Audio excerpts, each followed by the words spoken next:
আল্লাহর ওলি মুজাদ্দিদুজ জামান তিনি জলসা করার জন্য ফুরফুরা শরীফ থেকে তার মুহিব্বিনদের নিয়ে বার হয়েছেন। তৎকালীন জামানায় মাটির ট্রেন চলতো। দার্জিলিং এ যেমন আপনার ওই যে আপনার পাহাড়ি এলাকায় যে ছোট ট্রেন চলে, আপনার এইরকম এই মাটির ট্রেন ও জামানায় চলতো। তো হুজুর ওই সময় স্টেশন ছিল শিয়াখালায়। শিয়াখালা বলে একটা জায়গা আপনারা জানেন, ওখানে তখন মাটির ট্রেনের স্টেশন ছিল। হুজুর ফুরফুরা শরীফ থেকে 5 কিলোমিটার পায়ে হেঁটে স্টেশনে চলে এসেছেন, আর ট্রেনও চলে এসেছে এই সময়। আর ট্রেন তো এখন যেমন ঘন ঘন একবার বিড়া রেলগেট পড়লে 3টে ট্রেন পার না হওয়া পর্যন্ত গেট ওঠে না। ও জামানায় একটা ট্রেন চলে গেলে আবার 2-2.5-3 ঘন্টা পরে ট্রেন। আমার ভাইজানেরা, বা সারাদিনে হয়তো 2টো ট্রেন, এইরকম একটা ব্যাপার। এরপরে হুজুর যে সময় স্টেশনে ট্রেনও চলে এসেছেন, আর আসরের নামাজের সময় হয়ে গেছে। নবীজি বলেছেন, মান তারাকা সালাতিল আসরি ফাকাদ হাবিতাত আমালুহু, আও কামা ক্বালা নবী সাল্লাল্লাহু আলাইহি ওয়াসাল্লাম। নবীজি বলেছেন, সারা দিনের ভিতরে যার আসরের নামাজ চলে গেল, সারা দিনের আমল তার যেন বরবাদ হয়ে গেল। মানে ফজরের নামাজ আর আসরের নামাজ অত্যন্ত গুরুত্বপূর্ণ। হুজুর বলেন, বাবা ওই ট্রেনের ড্রাইভারকে গিয়ে বলো একটুখানি ট্রেনটা যেন দাঁড় করা ওয়েট করে, আমি আসরের নামাজটা পড়ে ট্রেনে উঠে যাব।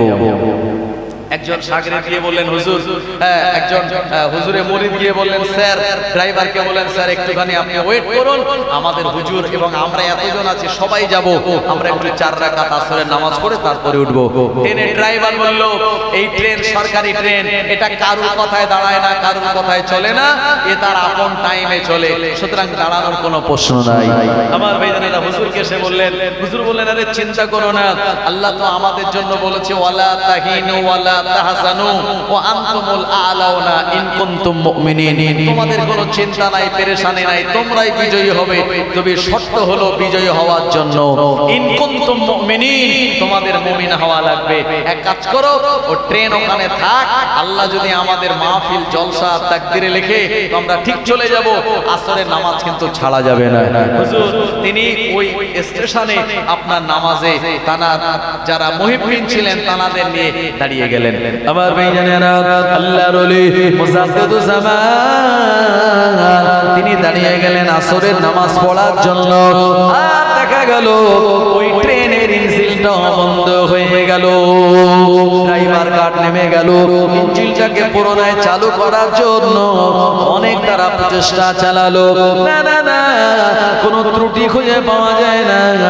ইঞ্জিন তো ঠিক আছে, আপনার সে জামানায় যেটা দিয়ে ট্রেন চলতো ওই জ্বালানিও তো রয়েছে, কিন্তু ট্রেন কেন চলছে না, কোনো রোগ খুঁজে পায় না। আল্লাহর ওলির 4 রাকাত আসরের নামাজ পড়া হয়ে গেল। মুজাদ্দিদুজ জামান বললেন, এ আমার মুহিব্বিনগণেরা, তোমরা দেরি না করে তাড়াতাড়ি ট্রেনে উঠে পড়ো।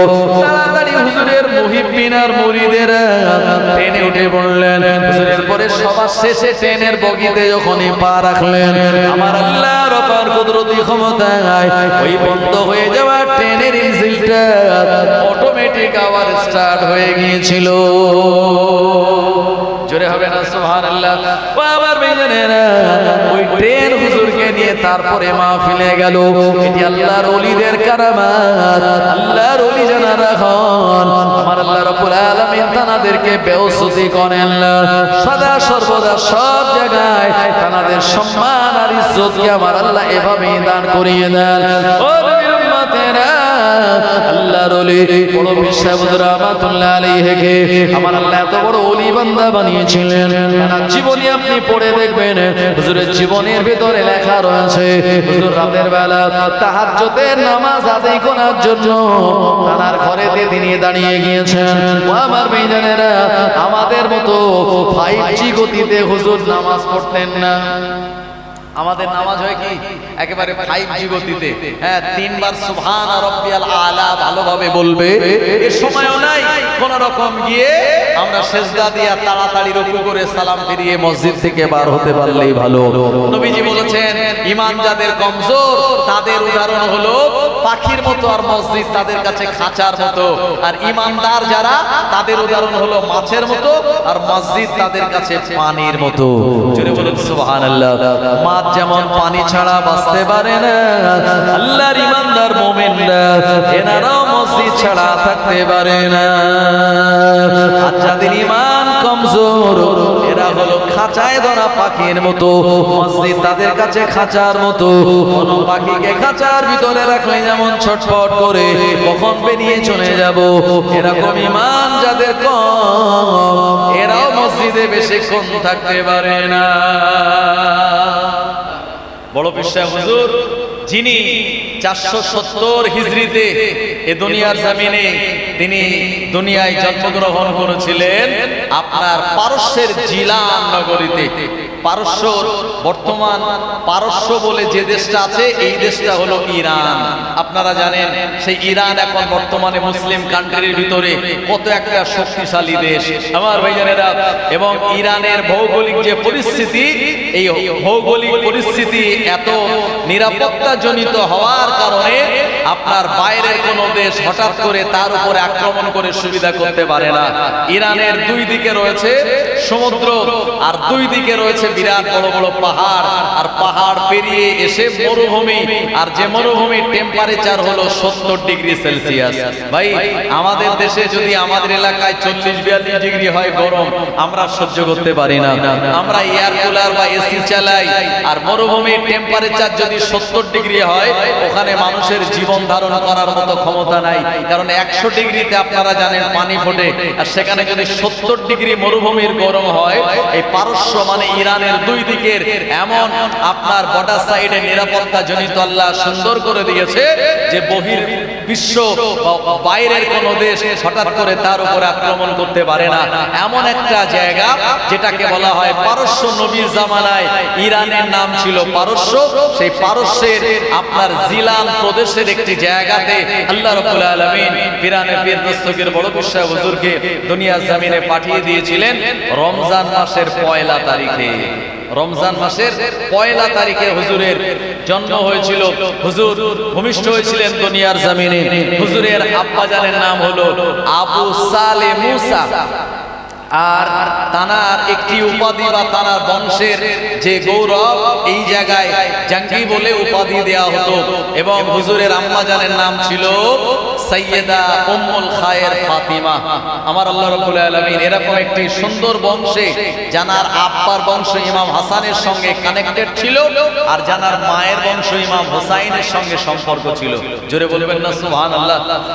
এবং হুজুরকে আল্লাহ পাক সৈয়দ বংশে এ দুনিয়াতে প্রেরণ করেছিলেন।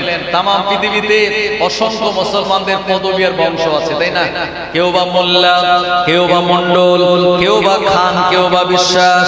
ও আমার ভাইজানেরা, আবার ফুরফুরা শরীফের মুজাদ্দিদুজ্জামানেরা, তানারা হলেন সিদ্দিক বংশের। অথচ বড় পীর সাহেব হুজুরকে আমার আল্লাহ সৈয়দ বংশে পাঠিয়েছিলেন। ও আমার ভাইজানেরা, হুজুরের আব্বাজান আবু সালেহ মুসা, জানার বংশটা উপরের দিকে চলে গিয়েছিল। যদি ইমামে হাসান রাদিয়াল্লাহু আনহু বংশের সঙ্গে তার সম্পর্ক, আর সাইয়েদা উম্মুল খায়ের ফাতেমার বংশটা উপরের দিকে চলে গেলে সন্তান পাওয়া যাবে যদি ইমামে হোসাইন রাদিয়াল্লাহু আনহু, যিনি 61 হিজরিতে কারবালা ময়দানে তার সাথী সঙ্গীদের নিয়ে হকের জন্য, ন্যায়ের জন্য জীবন দিয়েছিলেন। ওই ইমাম হোসাইন রাদিয়াল্লাহু আনহু তানার আওলাদ আলী আকবর কারবালার ময়দানে শহীদ হয়ে গেলেন, আলী আসগার কারবালার ময়দানে শহীদ হয়ে গেলেন। অথচ জাইনুল আবেদিন যিনি হায়াতে ছিলেন, ওই জাইনুল আবেদিনের বংশের আওলাদ হলেন আল্লাহর ওলি বড় পীর সাহেব হুজুর রাহমাতুল্লাহ আলাইহি। আমার ভাইজানেরা, হুজুর রমজান মাসের 1 তারিখে এই দুনিয়া জমিনে ভূমিষ্ঠ হলেন। তানার আম্মা জান মাগরিবের পরে যখন তানায় দুধ পান করাতেন, আল্লাহর ওলি বড় পীর সাহেব হুজুর মাগরিবের নামাজের পর আর সুবহে সাদেকের আগ পর্যন্ত তিনি দুধ পান করতেন। কিন্তু না না না, মানুষেরা দিনের বেলায় যখন রোজা রাখতো, এই দিনের বেলায় আল্লাহর ওলি তিনি ছোট বয়সে আম্মা জানের স্তন থেকে দুধ পান করতেন না। জোরে বলুন সুবহানাল্লাহ। আবার বেজানেরা, আল্লাহর ওলি রাতের বেলা মাগরিবের পর থেকে আর সুবহে সাদেকের আগ পর্যন্ত মায়ের স্তন থেকে দুধ পান করে গোটা মানুষদেরকে বার্তা দিতেন এটাই, রমজান মাসে আমার আল্লাহ দিনের বেলা খাওয়াটা যারা রোজা রাখার জন্য সামর্থ্যবান তাদের জন্য আল্লাহ হারাম করে দিয়েছেন। রাতের বেলা খাওয়া দাওয়া করাটা আমার আল্লাহ জায়েজ করে দিয়েছে। এই কারণে হুজুর দিনের বেলা মায়ের স্তনের এক ফোঁটা দুধ পান করতেন না, মাগরিবের পরে তিনি দুধ পান করা শুরু করতেন। আল্লাহর ওলি হুজুরের জীবনে একটি অলৌকিক ঘটনা এটা। আমার ভাইজানেরা, শুধু তাই নয়, আল্লাহর ওলি বড় বিশ্বাস হুজুরকে আমার আল্লাহ পাক এই টোটাল আমাদের পৃথিবীর জন্য বিরাট একটি নিয়ামত করেছিলেন। প্রিয় নবী সাল্লাল্লাহু আলাইহি ওয়াসাল্লামের উম্মতের ভিতরে যত ওলি বান্দা এসেছিলেন, সমস্ত ওলিদের সুলতান করে বাদশা করে আমার আল্লাহ পিরানে দস্তগীর গৌসুল আযম বড় বিশ্বাস হুজুরকে তৈরি করেছিলেন। নবী আসার দরওয়াজা বন্ধ, কিন্তু ওলি আসার দরওয়াজা খোলা আছে। পৃথিবীতে যত ওলি আসবেন আর পৃথিবীতে যত ওলি এসেছেন, সমস্ত ওলি কুলের শিরোমণি সরদার করে সুলতান করে আল্লাহ বড় বিশ্বাস হুজুরকে বানিয়েছেন। সুবহানাল্লাহ বলেন। আমার ভাইজানেরা, আপনাদের নসিব ভালো, তাকদীর ভালো, কপাল ভালো যে ফাতিহা ইয়াস্তাহাম সেই হুজুরের স্মরণে আজকে এ মাহফিল নিশ্চিত হুজুরের রোহানি দোয়া আমাদের নসিবে হয়ে যাবে। কারণ আল্লাহর ওলিয়া ওলিয়া যারা হন তারা ইন্তেকাল করার পরে তারা মরেন না, শুধুমাত্র পর্দা নেন। আল্লাহর ওলিয়া ওলিয়ারা ইন্তেকাল করার পরেও তারা জীবিত। আমার ভাইজানেরা, ওলিয়া ওলিয়া যারা হন মাটি তাদের লাশটা খেতে পারে না, মাটির পোকাগুলি আল্লাহর ওলিদের লাশকে হজম করার মতো ক্ষমতা রাখে না। আমার আল্লাহ পাক তাদের চেহারাকে মাটির তলায় অক্ষত অবস্থাতে রেখে দেন। আল্লাহর ওলি বড় বিশ্বাস হুজুরের জীবনে অসংখ্য কারামাত আছে। হুজুরকে আমার আল্লাহ বিরাট ইলমওয়ালা করেছিলেন। আমার আল্লাহ তার ভিতরে বিরাট জ্ঞান দিয়েছিলেন। প্রিয় নবী আমার জানিয়েছেন, তলাবুল ইলমি ফারিদাতুন আলা কুল্লি মুসলিমিন ওয়া মুসলিমাতিন, প্রতিটা নরনারীর জন্য ইসলামী শিক্ষার জ্ঞান অর্জন করা হলো আবশ্যিক কর্তব্য। আমার ভাইজানেরা, আল্লাহর ওলি যিনি আল্লাহ পাকের কোরআন মাজিদের হাফেজ ছিলেন, অপরদিকে আমার আল্লাহ পাক তাকে মান্তিকের জ্ঞান, হিকমতের জ্ঞান, ইলমে ফারায়েজের জ্ঞান, ইলমে আরুজের জ্ঞান, ইলমে নাহুর জ্ঞান, ইলমে সরফের জ্ঞান, ও আমার ভাইজানেরা সমস্ত জ্ঞান দিয়ে বড় বিশ্বাস হুজুরকে আমার আল্লাহ বিরাট বড় জ্ঞানী করে দিয়েছিলেন। শুধু তাই নয়, আল্লাহর ওলি জ্ঞান পাওয়ার পর এই জ্ঞানটা মানুষের কাছে বিতরণ করার জন্য, এই জ্ঞানটা মানুষের কাছে ডিস্ট্রিবিউট করার জন্য হুজুর বাগদাদ শরীফে মাদ্রাসা নিজামিয়া বলে একটি মাদ্রাসা তিনি প্রতিষ্ঠা করেছিলেন। আমার ভাইজানেরা, আল্লাহর ওলির প্রতিষ্ঠা করা সেই মাদ্রাসা আজও ইরাকের বাগদাদে জমিনে দাঁড়িয়ে রয়েছে।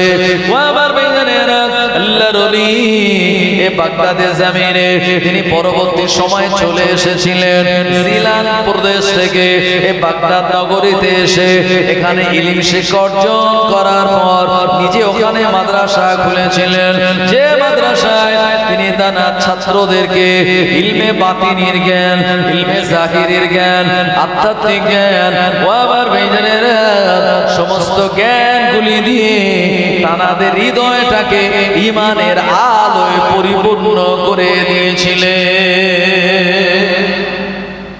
প্রিয় নবী বলেছেন, বাল্লিগু আন্নি ওয়ালাউ আয়া আও কামা ক্বালা নবী সাল্লাল্লাহু আলাইহি ওয়াসাল্লাম, আমার পক্ষ পক্ষ থেকে যদি একটি আয়াত একটি জ্ঞান তোমাদের জানা থাকে সেটি মানুষের কাছে বলে দাও, মানুষকে জানিয়ে দাও। তাই হুজুর নিজে ইলম অর্জন করার পরেও তিনি ক্ষান্ত হননি, বরঞ্চ নিজে ইলম অর্জন করার পর ওই ইলমগুলি মানুষের মাঝে কিভাবে বিতরণ করা যাবে হুজুর সেই মাদ্রাসা প্রতিষ্ঠা করেছিলেন। আজও উজ্জ্বল আপনার চাঁদের মতো সেই মাদ্রাসা আজও বাগদাদে নিজামিয়াতে দাঁড়িয়ে রয়েছে। একবার মোহাব্বত করে বলেন সুবহানাল্লাহ। হুজুরের জীবনীতে এসেছে এই মাদ্রাসায় যাদেরকে দেয়া হয় ভাই শয়তান তাদের পিছনে একটু বেশি লাগে, কথা ঠিক কিনা?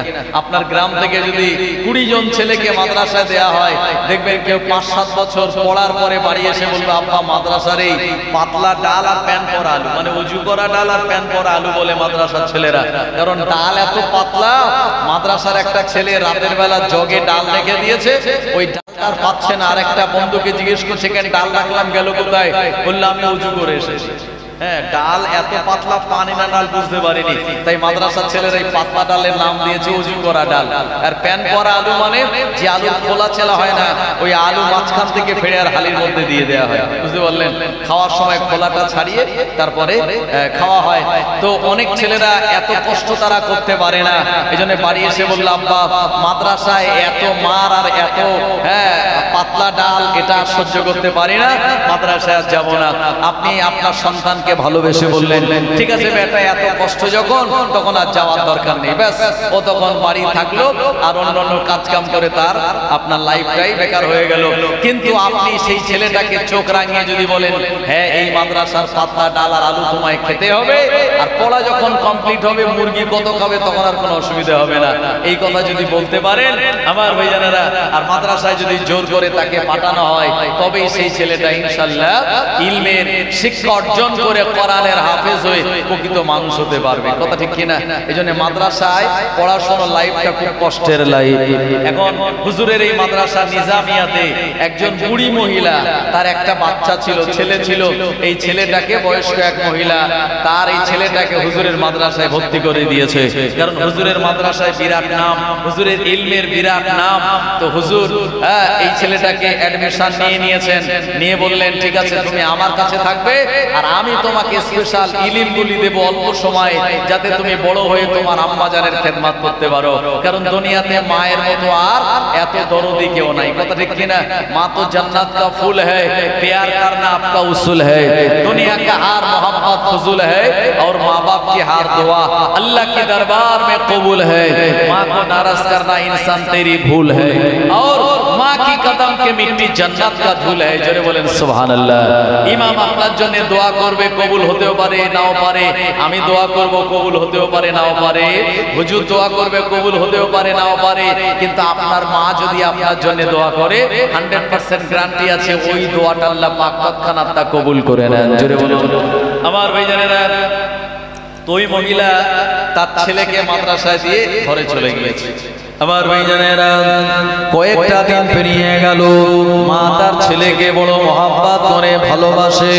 মায়ের মনে হলো একবার আমি চলে যাই, আল্লাহর ওলি পীরানে পে দস্তগীর গৌসুল আজম মাহবুবে সুবহানী কুতুবে রব্বানী বড় পীর আব্দুল কাদের জিলানী আল বাগদাদি হুজুরের মাদ্রাসাতে গিয়ে আমার ছেলের সঙ্গে একটু দেখা করে আসি, ছেলেটা আমার ওখানে কেমন আছে, কি খাচ্ছে, কেমন তার লেখাপড়া হচ্ছে। আমার ভাইজানেরা গার্জিয়ানরা যেমন খবর নেয় মাঝে মাঝে, ওই মহিলা সেও তার বেটার খোঁজ নেওয়ার জন্য হুজুরের মাদ্রাসায় চলে গেলেন। আমার ভাইজানেরা হুজুরের মাদ্রাসায় প্রবেশ করে দেখলেন আল্লাহর ওলি বড় পীর সাহেব হুজুর রাহমাতুল্লাহ আলাইহি তিনি বসে বসে একটা জায়গাতে, আর সামনে তানার বাসনে আপনার মুরগির রান রয়েছে আর কিছু ঝোল আছে, শুরু আছে, এটা দিয়ে তিনি রুটি খাচ্ছেন। আর ওই মহিলার ছেলেটা হুজুরের সামনে রয়েছে, অথচ হুজুর তাকে শুকনো রুটি খেতে দিয়েছে, তরকারি ঝোলও দেয়নি, গোশত দেয় নাই। আবার শুকনো রুটি খাওয়ার কারণে ছেলেটার রুটিটা গিলতে যেমন কষ্ট হয়, আর কয়েকদিন মাদ্রাসা রাখার কারণে ওই ছেলেটা একটু রোগা হয়ে গেল, খারাপ হয়ে গেল। আবার ওই মহিলাটা এমন দৃশ্য দেখে প্রচন্ড রেগে গেল। আল্লাহর ওলির বিরুদ্ধে এবারে দু চার কথা বলা শুরু করে দিয়েছে। কারণ মাদ্রাসায় একটু কষ্ট আছে, বাড়ি সকাল 8টা পর্যন্ত ঘুমায়, আর মাদ্রাসায় গেলে হুজুর পিছনে ছড়ি দিয়ে মেরে আর আপনার ভোরবেলা ফজরের সময় তুলে দেবে। এরপরে ফজরের নামাজ পড়ে ঘুমানো যাবে না, সূরা ইয়াসিন তেলাওয়াত করতে হবে। তারপরে একটু আধা ঘন্টা 45 মিনিট নাস্তা করার টাইম, নাস্তা পানি করে এবারে বইপত্র নিয়ে এবার ক্লাসে চলে যাওয়া লাগবে। তারপরে 10:30 11টা পর্যন্ত ক্লাস, তারপরে দেখা যাবে গোসল করা আর খাওয়ার জন্য 1 ঘন্টা, তারপরে আবার ঘুমের জন্য 1.5 ঘন্টা। 1:30টার সময় ডেকে দেবে, আবার জোহরের নামাজ ওযু করে আমার ভাইজানেরা, তারপরে আবার ক্লাস বিকাল 4টে পর্যন্ত। আসর থেকে আর মাগরিব একটুখানি ঘোরার, মানে একটুখানি ফ্রি টাইম, মাগরিবের পরে আবার বসে যাবে। এই যে বাধা ধরা টাইম আর খাওয়া দাওয়া, পাতলা ডাল আর ওই আপনার যদি শুকনো রুটি হয়, আমার ভাইজানেরা চেহারা তো একটু কমে যাবে। তো বুড়িটা মানে বয়স্ক মহিলাটা একটু রেগে গেল যে হুজুর নিজে রান খাচ্ছে মুরগির আর ঝোল শুরো দিয়ে, আর আমার বেটাকে দিচ্ছে না, এটা কেমন হুজুর? আমার ভাইজানেরা, মা যেহেতু তার সন্তানকে মহব্বত করে, এই কারণে হুজুরের উপরে রেগে গিয়ে বলা শুরু করে দিল, আল্লাহর ওলি আপনি কেমন মানুষ? আপনি নিজে আর গোশত খাচ্ছেন, মুরগির রান খান আর ঝোল দিয়ে আপনি রুটি খান, অথচ আমার ছেলেটাকে আপনি শুকনো রুটি খেতে দিয়েছেন। এটা দেখে আমি মোটেই পছন্দ করলাম না। আপনার বিবেকটা কেমন? হুজুরকে অনেক কথা বলা শুরু করে দিল। আল্লাহর ওলি কোনো জবাব দিলেন না। আল্লাহর ওলি মনে মনে এটাই চিন্তা করতে লাগলেন, একজন মা আমায় এত কথাগুলি বলছে একমাত্র তার সন্তানের মহব্বতে আর ভালোবাসায়। আমার ভাইজানেরা, জওয়ানেরা, যুবকেরা, আল্লাহর ওলি মুরব্বি সাহেব রাহমাতুল্লাহ আলাইহি বললেন, এ মহিলা মা, তোমার কি কথা বলা শেষ হয়ে গেল? ওই মহিলা তখন মেজাজটা তার গরম, তখন সে তার জবান বন্ধ করে বলল, হ্যাঁ আমার কথা শেষ হয়েছে। আল্লাহর ওলি বললেন, এ মহিলা তুমি আমার দিকে একটু দেখতে থাকো। আল্লাহর ওলি বড় বিশ্বাস রাহমাতুল্লাহ আলাইহি যে মুরগির হাড্ডি তিনি খাচ্ছিলেন, ওই হাড্ডিগুলি হাড়গুলি এক জায়গায় দস্তরখানে একটা জায়গায় রাখছিলেন। ওই দস্তরখানে যখন হাড্ডিগুলি রাখা হয়ে গেল, আল্লাহর ওলি পিরানে বি দস্তগীর গাউসুল আযম মাহবুবে সুবহানী কুতুবে রব্বানী বড় পীর আব্দুল কাদির জিলানী হুজুর বললেন, কুম বিইজনিল্লাহ। এটা বলার সঙ্গে সঙ্গে ওই মুরগির হাড্ডিগুলি জোড়া লেগে গোশত তৈরি হয়ে, পালক তৈরি হয়ে ওই মহিলার সামনে দিয়ে ওই মুরগিটা জিন্দা হয়ে হেঁটে হেঁটে চলে যায়। জোরে বলেন সুবহানাল্লাহ। ও আমার ভাইজানেরা, এই মহিলা বড় অবাক হয়ে গেল। আল্লাহর ওলি বড় বিশ্বাস হুজুর বললেন, মহিলা তোমার বেটাকে এখন আমি মুরগির রান দিইনি, এখন আমি ঝোল দেইনি, এ কারণে ঘুম লেগে যাবে। ঘুম লাগলে ইলম নেওয়াটা তার জন্য কষ্টকর হয়ে যাবে। ইলম কারণে আমি তাকে কষ্ট দিয়ে ইলমগুলি শিক্ষা দিয়ে দিন তোমার বেটা এই ইলমটা পেয়ে যাবে। মুরগিটা খাওয়ার পর তার রানগুলি, তার হাড্ডিগুলি এক জায়গায় রেখে কুম বিইজনিল্লাহ বলবে, আল্লাহর হুকুমে জিন্দা হয়ে মুরগি চলে যাবে। ওই দিন আমি তোমার বেটাকে এমন মুরগি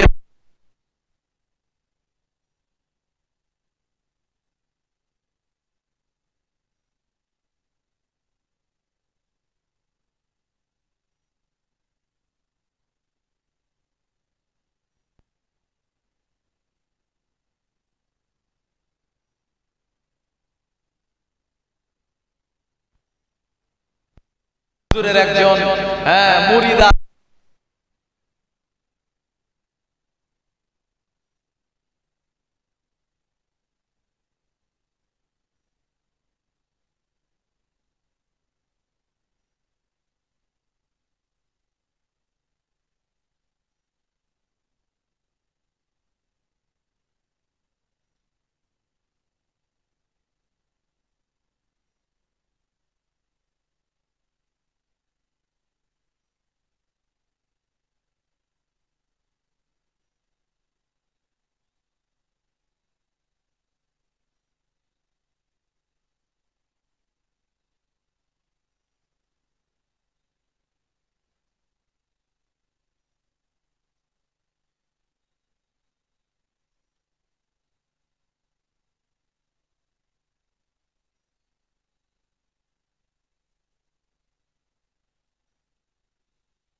কাকে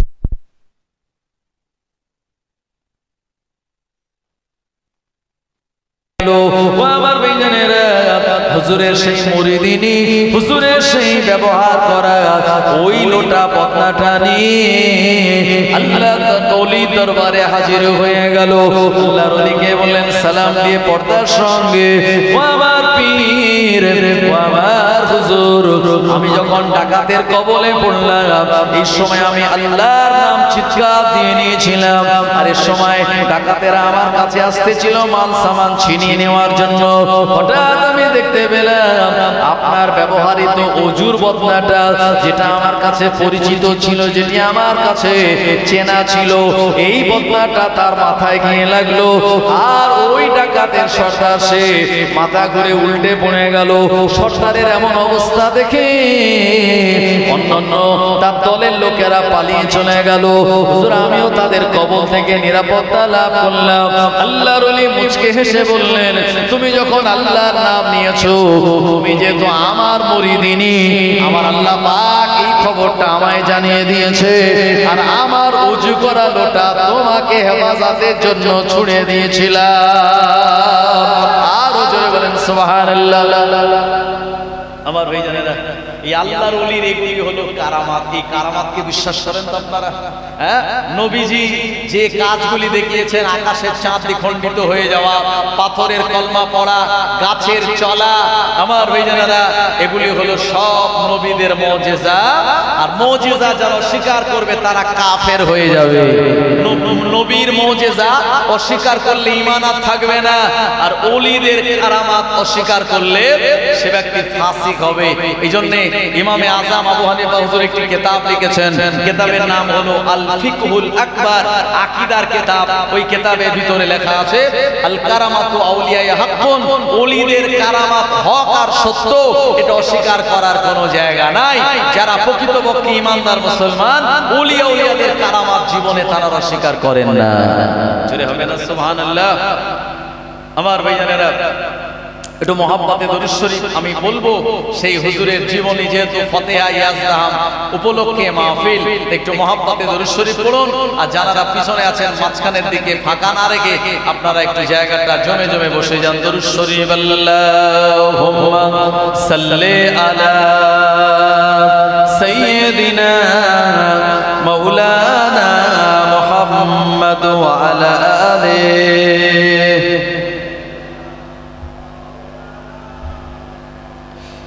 চাঁদ বলে আমি নয় তুমি নবী সুন্দর, ফুল বলে সুবাসিত নবীজির অন্তর।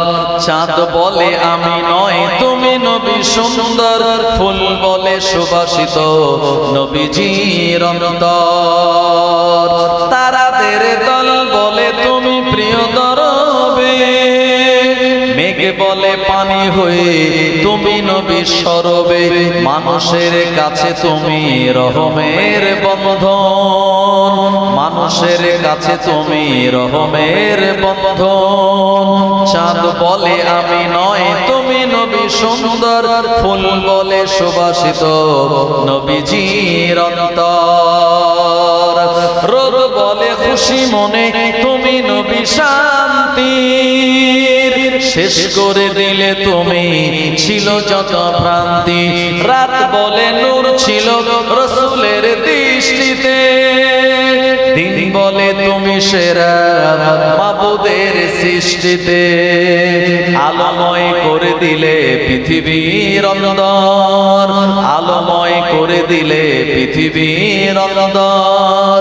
চাঁদ বলে আমি নয় তুমি নবী সুন্দর, ফুল বলে সুবাসিত নবীজির অন্তর।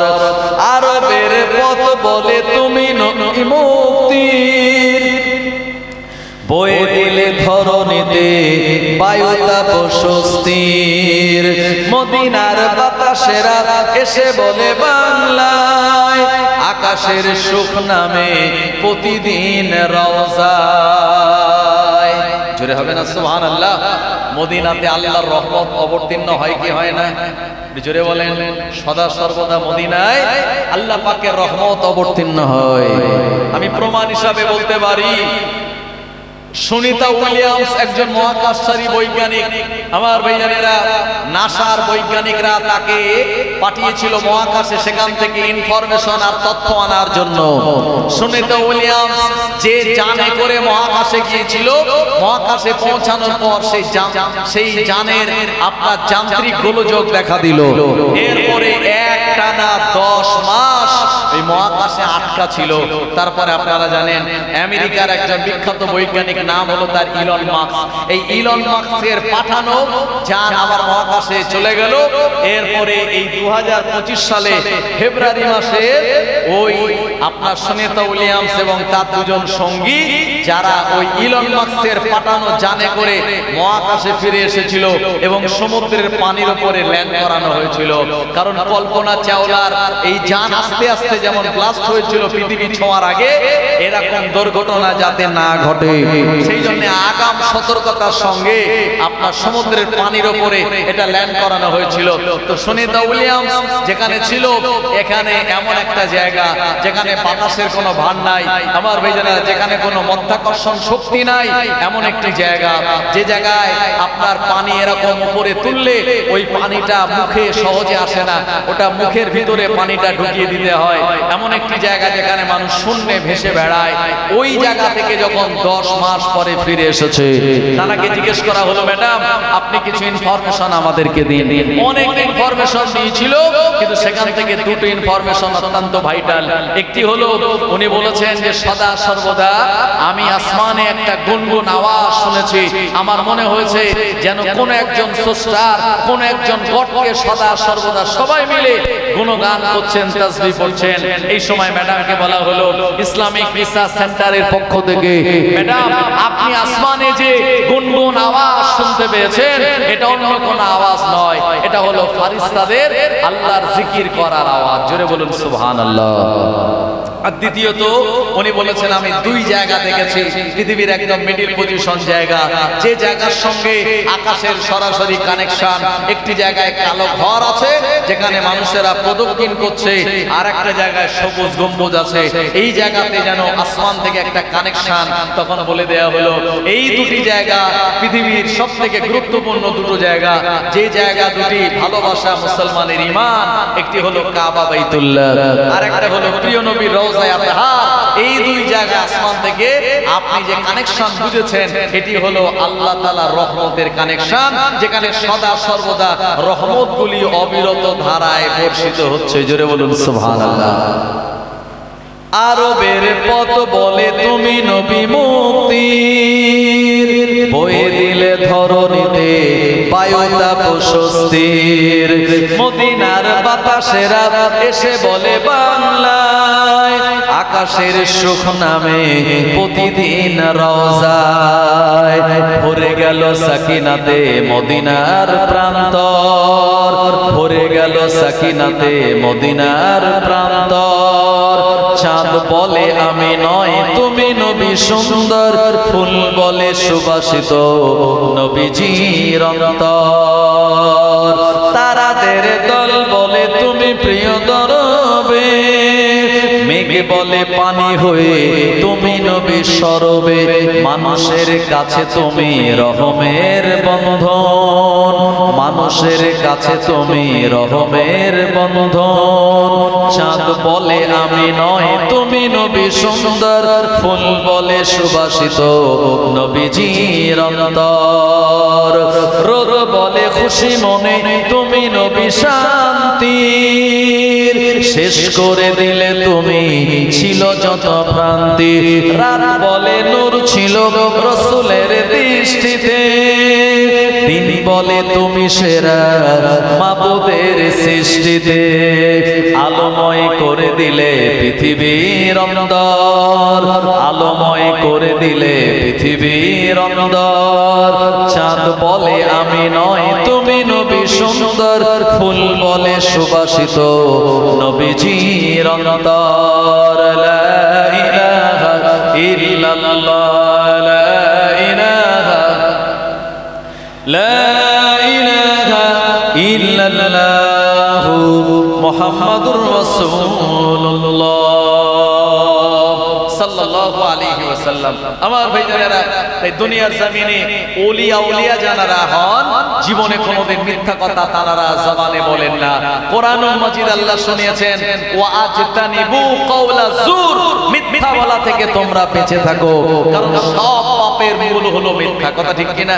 এক মিথ্যাকে চাপা দেওয়ার জন্য আপনাকে আরো 10টা মিথ্যা কথা বলতে হবে, কিন্তু পরিশেষে আপনি একটা সময় ধরাও পড়বেন, তাতে আপনার মান সম্মান ইজ্জত নষ্ট হবে, অপরদিকে আপনি গুনাহগার হয়ে যাবেন। এইজন্য নবীরা যেমন মিথ্যা কথা জীবনে বলেননি, আর আপনার ওলিয়া উলিয়া জানারা তানারাও মিথ্যা বলেননি। আমার ভাইজানেরা, তাই বড় বিশ্বাস হুজুরের জীবনীতে লেখা আছে, হুজুরের আম্মা বলে দিয়েছিলেন, বাবা আমি তোমাকে এই জিলান প্রদেশ থেকে বাগদাদে ইলমের জ্ঞান অর্জন করার জন্য তোমায় পাঠিয়ে দিলাম, তবে মনে রেখো খবরদার রাস্তাঘাটে কোনো সময় তুমি বিপদে পড়লে মিথ্যা বলবে না। হুজুর এক কাফেলার সঙ্গে হুজুরকে তানার সন্তানকে পাঠিয়ে দিয়েছিলেন। হুজুরের আপনার দুটো ভাই ছিলেন, হুজুররা 2 ভাই ছিলেন, বড় বিশ্বাস হুজুরের আর একজন ছোট ভাই ছিলেন। আমার ভাইজানেরা, তো আবু সালে মুসা যে সম্পদ তিনি রেখে গিয়ে দুনিয়া জমিন থেকে বিদায় নিলেন, এই সম্পদের পরিমাণ হলো 80 দিরহাম। তো মা বললেন, সাইয়েদা উম্মুল খায়ের ফাতেমা মা বললেন, এ বাবা আব্দুল কাদের, আমি তোমার জামা কাপড় কিনে দেওয়ার জন্য, জুতা কিনে দেওয়ার জন্য, ঘর বাড়ি বানানোর জন্য তোমার আব্বার রেখে যাওয়া সম্পত্তি আমি খরচ করতে চাই না, আমি সম্পত্তিটা খরচ করতে চাই তোমাকে ইলম অর্জন করার পথে, ইলম শেখানোর পথে, জ্ঞান অর্জনের পথে এই টাকাটা খরচ করতে চাই। জোরে বলুন সুবহানাল্লাহ। যেখানে আজকের সমাজে বাপ মা সন্তানদেরকে এডুকেটেড করতে চায় না, মাধ্যমিক পরীক্ষা দেওয়ার পরে বললো যা কিছু সেলাই কাজ কর বা রিজেন্টে কাজে চলে যা, টাকা ইনকাম করার আমার পকেটে দে, আমি চায়ের দোকানে বসে বসে টিভি দেখবো আর ছেলের ইনকামের টাকাটা আমি একটু মজা করে খাবো।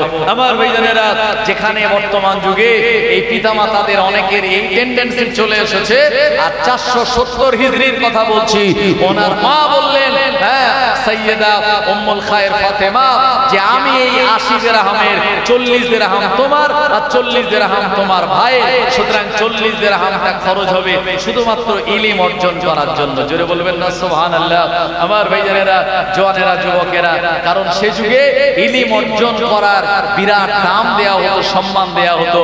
এই জন্য ইংরেজিতে একটা কথা আছে, education is backbone of the nation, জাতির মেরুদণ্ড হলো শিক্ষা, শিক্ষাই জাতির মেরুদণ্ড। যে জাতির শিক্ষা নাই সেই জাতি কিন্তু মাথা তুলে বাঁচতে পারে না। তাই আজকে আমরা যারা মুসলমান শিক্ষা থেকে অনেক দূরে, আমার ভাইজানেরা, আমরা আমাদের সন্তানদেরকে সুশিক্ষায় শিখতে পাচ্ছি না, তাই আমাদেরকে টার্গেট আগামী দিনে আপনার মুসলমান ঘরের ছেলেদেরকে শিক্ষায় তাদেরকে এগিয়ে দিতে হবে। আজকে আপনারা দেখছেন আল আমিন মিশন মাথা উঁচু করে হাওড়া জেলার খলতপুরে তার প্রধান ক্যাম্পাস আর আশপাশের বিভিন্ন জেলাগুলিতে তার শাখা ক্যাম্পাস থাকার কারণে বিভিন্ন হসপিটালে, নার্সিং হোমে কিছু ডাক্তার দেখা যায় যারা আল আমিন থেকে পাশ করে এসছে বা যারা জয়েন্ট এন্ট্রান্স পরীক্ষা দিয়ে মেডিকেলে চান্স পাচ্ছে, এরকম এই আল আমিন এর মতো প্রতিষ্ঠান থাকার জন্য জওয়ানেরা, যুবকেরা, আজকে মিশনগুলি অনেক জায়গায় তৈরি হয়েছে। এই মিশন শিক্ষা ব্যবস্থার মাধ্যমে আমার জাতি বর্তমানে তার অনেকটাই এগিয়ে। তবে এর পরেও আমাদের টার্গেট রাখতে হবে যে আমাদের না খেয়ে রোজা রেখে হলেও অন্তত আমাদের সন্তানদেরকে যদি শিক্ষা দিতে পারি, তাহলে এটাই আমাদের জীবনের সবথেকে বড় অ্যাসেট। আপনি হয়তো ভাবছেন জমি জায়গা কিনবো আমার অ্যাসেট হবে, ঘর বাড়ি করবো এটা আমার অ্যাসেট হবে। না না না, এটা প্রকৃত অ্যাসেট নয়। অ্যাসেট তো সেটা যদি আপনার ছেলেকে আলেম বানাতে পারেন, হাফেজে কোরআন বানাতে পারেন, আপনার আমার ইন্তেকালের পর ওই ছেলেটা কবরের ধারে গিয়ে বলবে রব্বির হামহুমা কামা রব্বায়ানি সাগীরা। এই দোয়ার বরকতে আল্লাহ আপনায় আমায় মাফ করে দিয়ে জান্নাতে যাওয়ার একটা ব্যবস্থা করে দেবেন। এইজন্য ঘর বাড়ি জমি জায়গা যদি অ্যাসেট হয়, তার ডবল অ্যাসেট হলো শিক্ষিত আপনার সন্তান। এই ছেলেটা হলো আপনার জীবনের সবথেকে বড় অ্যাসেট। তবে মনে রাখতে হবে, খালি জেনারেল শিক্ষায় শিক্ষা দেব না, সঙ্গে ইসলামিক কিছু শিক্ষা থাকতে হবে। যদি শুধু জেনারেল শিক্ষায় শিক্ষিত হয়, ডাক্তার হওয়ার পরে আপনার গ্রামে রেখে শহরে এসে বাড়ি করবে, মাস্টার হওয়ার পর আপনার গ্রামে রেখে কাজীপাড়ায় মাস্টার পাড়ায় গিয়ে বাড়ি করবে, আর আপনি আমি যখন বুড়ো হয়ে যাব তখন বৃদ্ধাশ্রমে দিয়ে আসবে আর মাসে মাসে গিয়ে টাকা দিয়ে আসবে, দেখাশোনা তারা করবে না। আর যদি তাদের ভিতরে শরীয়তের জ্ঞান থাকে যে আল জান্নাতু তাহতা আকদামুল উম্মাহাত, মায়ের কদমের তলায় সন্তানের জান্নাত, মায়ের খেদমত করলে পিতার খেদমত করলে আল্লাহ রাজি আর আল্লাহ খুশি হবে, এই জ্ঞান যখন থাকবে তখনই তারা কিন্তু আপনায় আমায় বৃদ্ধাশ্রমে না দিয়ে বরঞ্চ নিজে হাতে খেদমত করবে। কথা ঠিক কিনা? আমার ভাইজানেরা, আল্লাহর ওলির আম্মা সৈয়দা উম্মুল খায়ের ফাতেমা বললেন, হে আমার বেটা, আমি তোমায় জিলান প্রদেশ থেকে বাগদাদের জমিনে পাঠিয়ে দেব ইলম অর্জন করার জন্য। তবে ইলমের পিছনে আমি তোমার আব্বাজান আবু সালেহ মুসার রেখে যাওয়া টাকাটা আমি খরচ করতে চাই।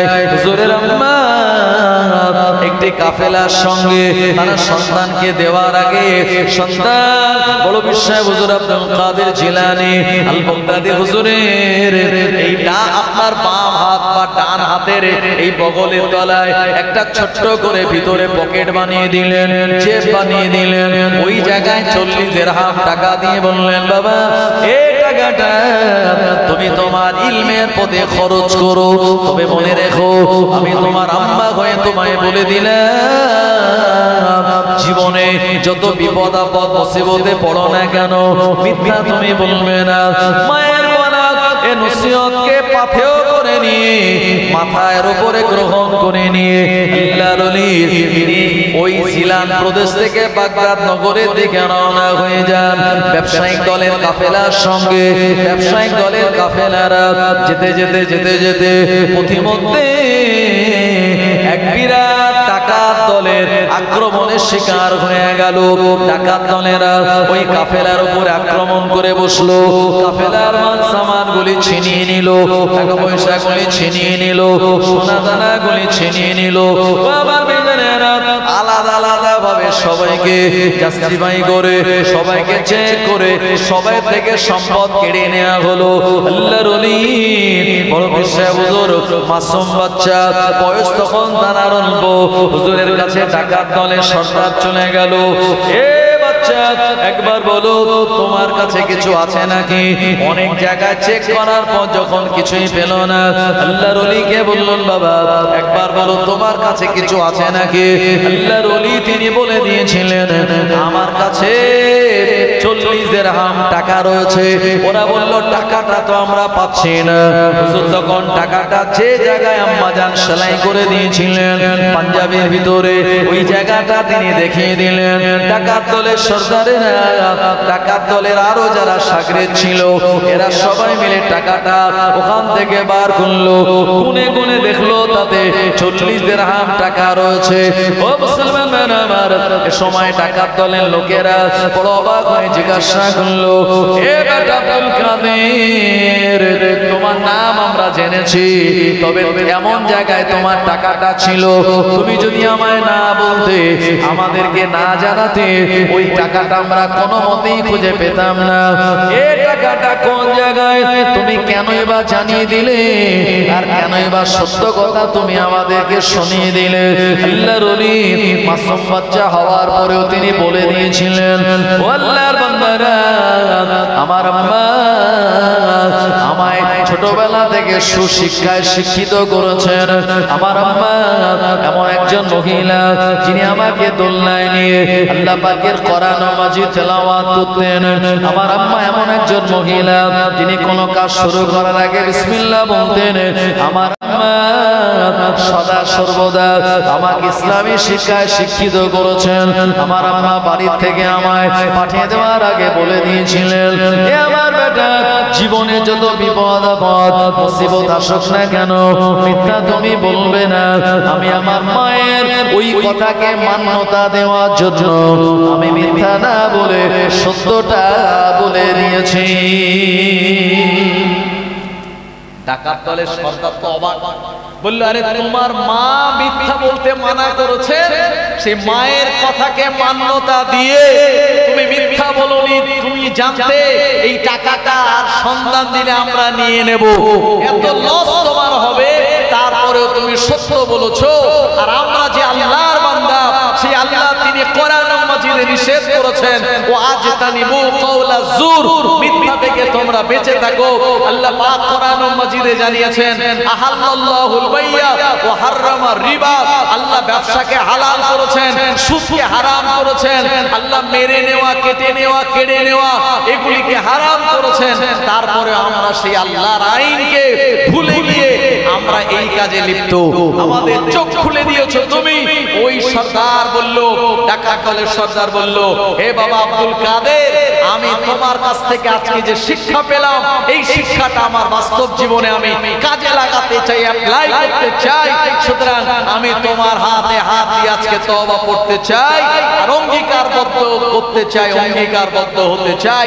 আমি আর জীবনে মানুষের কাছ থেকে কেড়ে নেওয়া, মেরে নেওয়া, হ্যাঁ এভাবে ছিনতাই করা কাজ, এগুলি আমি আর করব না। হুজুর তওবা পড়ালেন। আর হুজুরের থেকে যে বয়সে বড়, হুজুরের হাতে হাত দিয়ে তওবা পড়লো, ওয়াদা করলো। আর ওই দলে যত শাগরেদ ছিল তারাও দেখলো, আমাদের সরদার যখন ওয়াদা করেছে ডাকাতি আর করবে না, রাহাজানি ছিনতাই আর করবে না, শাগরেদরাও তারাও তওবা করলো। ওই দিন থেকে নিয়াত করলো, জীবনে কোনোদিন আর এই কাজে আমরা অংশগ্রহণ করব না। হুজুর তাদেরকে সুন্দর করে সবক দিলেন আর কিছু সুন্দর নসিহত করলেন।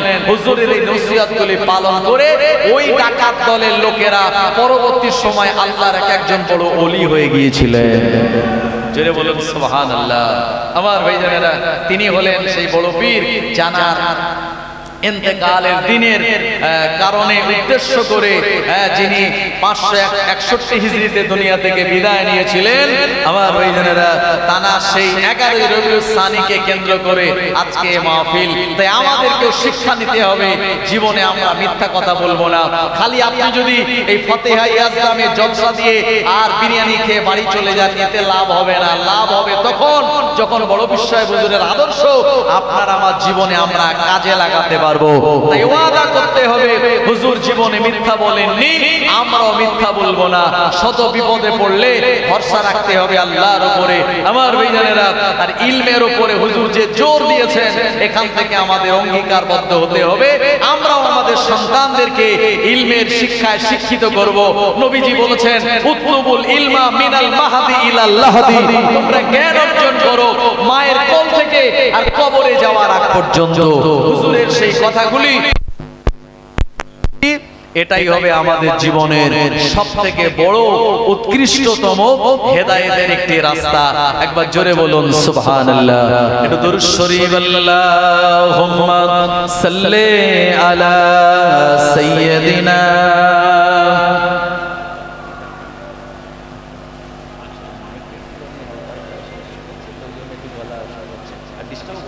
ঠিক আছে। আমার ভাইজান একটু আগে আগে আসবেন প্লিজ। আমি আপনাদের সবাইকে বলবো, যে জায়গাটা আছে ফাঁকা, এটা দিতে হবে ঢাকা, না হলে ইবলিস শয়তান আমাদের দেবে ধোঁকা আর আমরা বনে যাব বোকা। ये तो दुनिया है, यहाँ नेक काम करोगे तो सवाब पाओगे और गुनाह करोगे तो आजाब पाओगे। दुनिया में इंसान क्या खोया और क्या पाया, दुनिया में इंसान क्या खोया और क्या पाया। इल्म आया तो अपना फिल्म आया तो इल्म गया, क्रिकेट आया तो काम गया, मोबाइल आया तो मुलाकात गया, बैंक आया तो बरकत गया, रिवायत आया तो सुन्नत गया और दौलत आया तो मोहब्बत गया। আমার ভাইজানেরা, তাই একটু আগে আগে চলে আসুন নবীজির শ্রেষ্ঠতম একজন উম্মত যিনি হলেন পিরানে পীর দস্তগীর, তানার আলোচনা আমি আপনাদের কাছে রাখবো। তার আগে একটু মোহাব্বতে দরুদ শরীফ, আল্লাহুম্মা সাল্লি আলা সাইয়্যিদিনা ওয়া আলা আলি সাইয়্যিদিনা।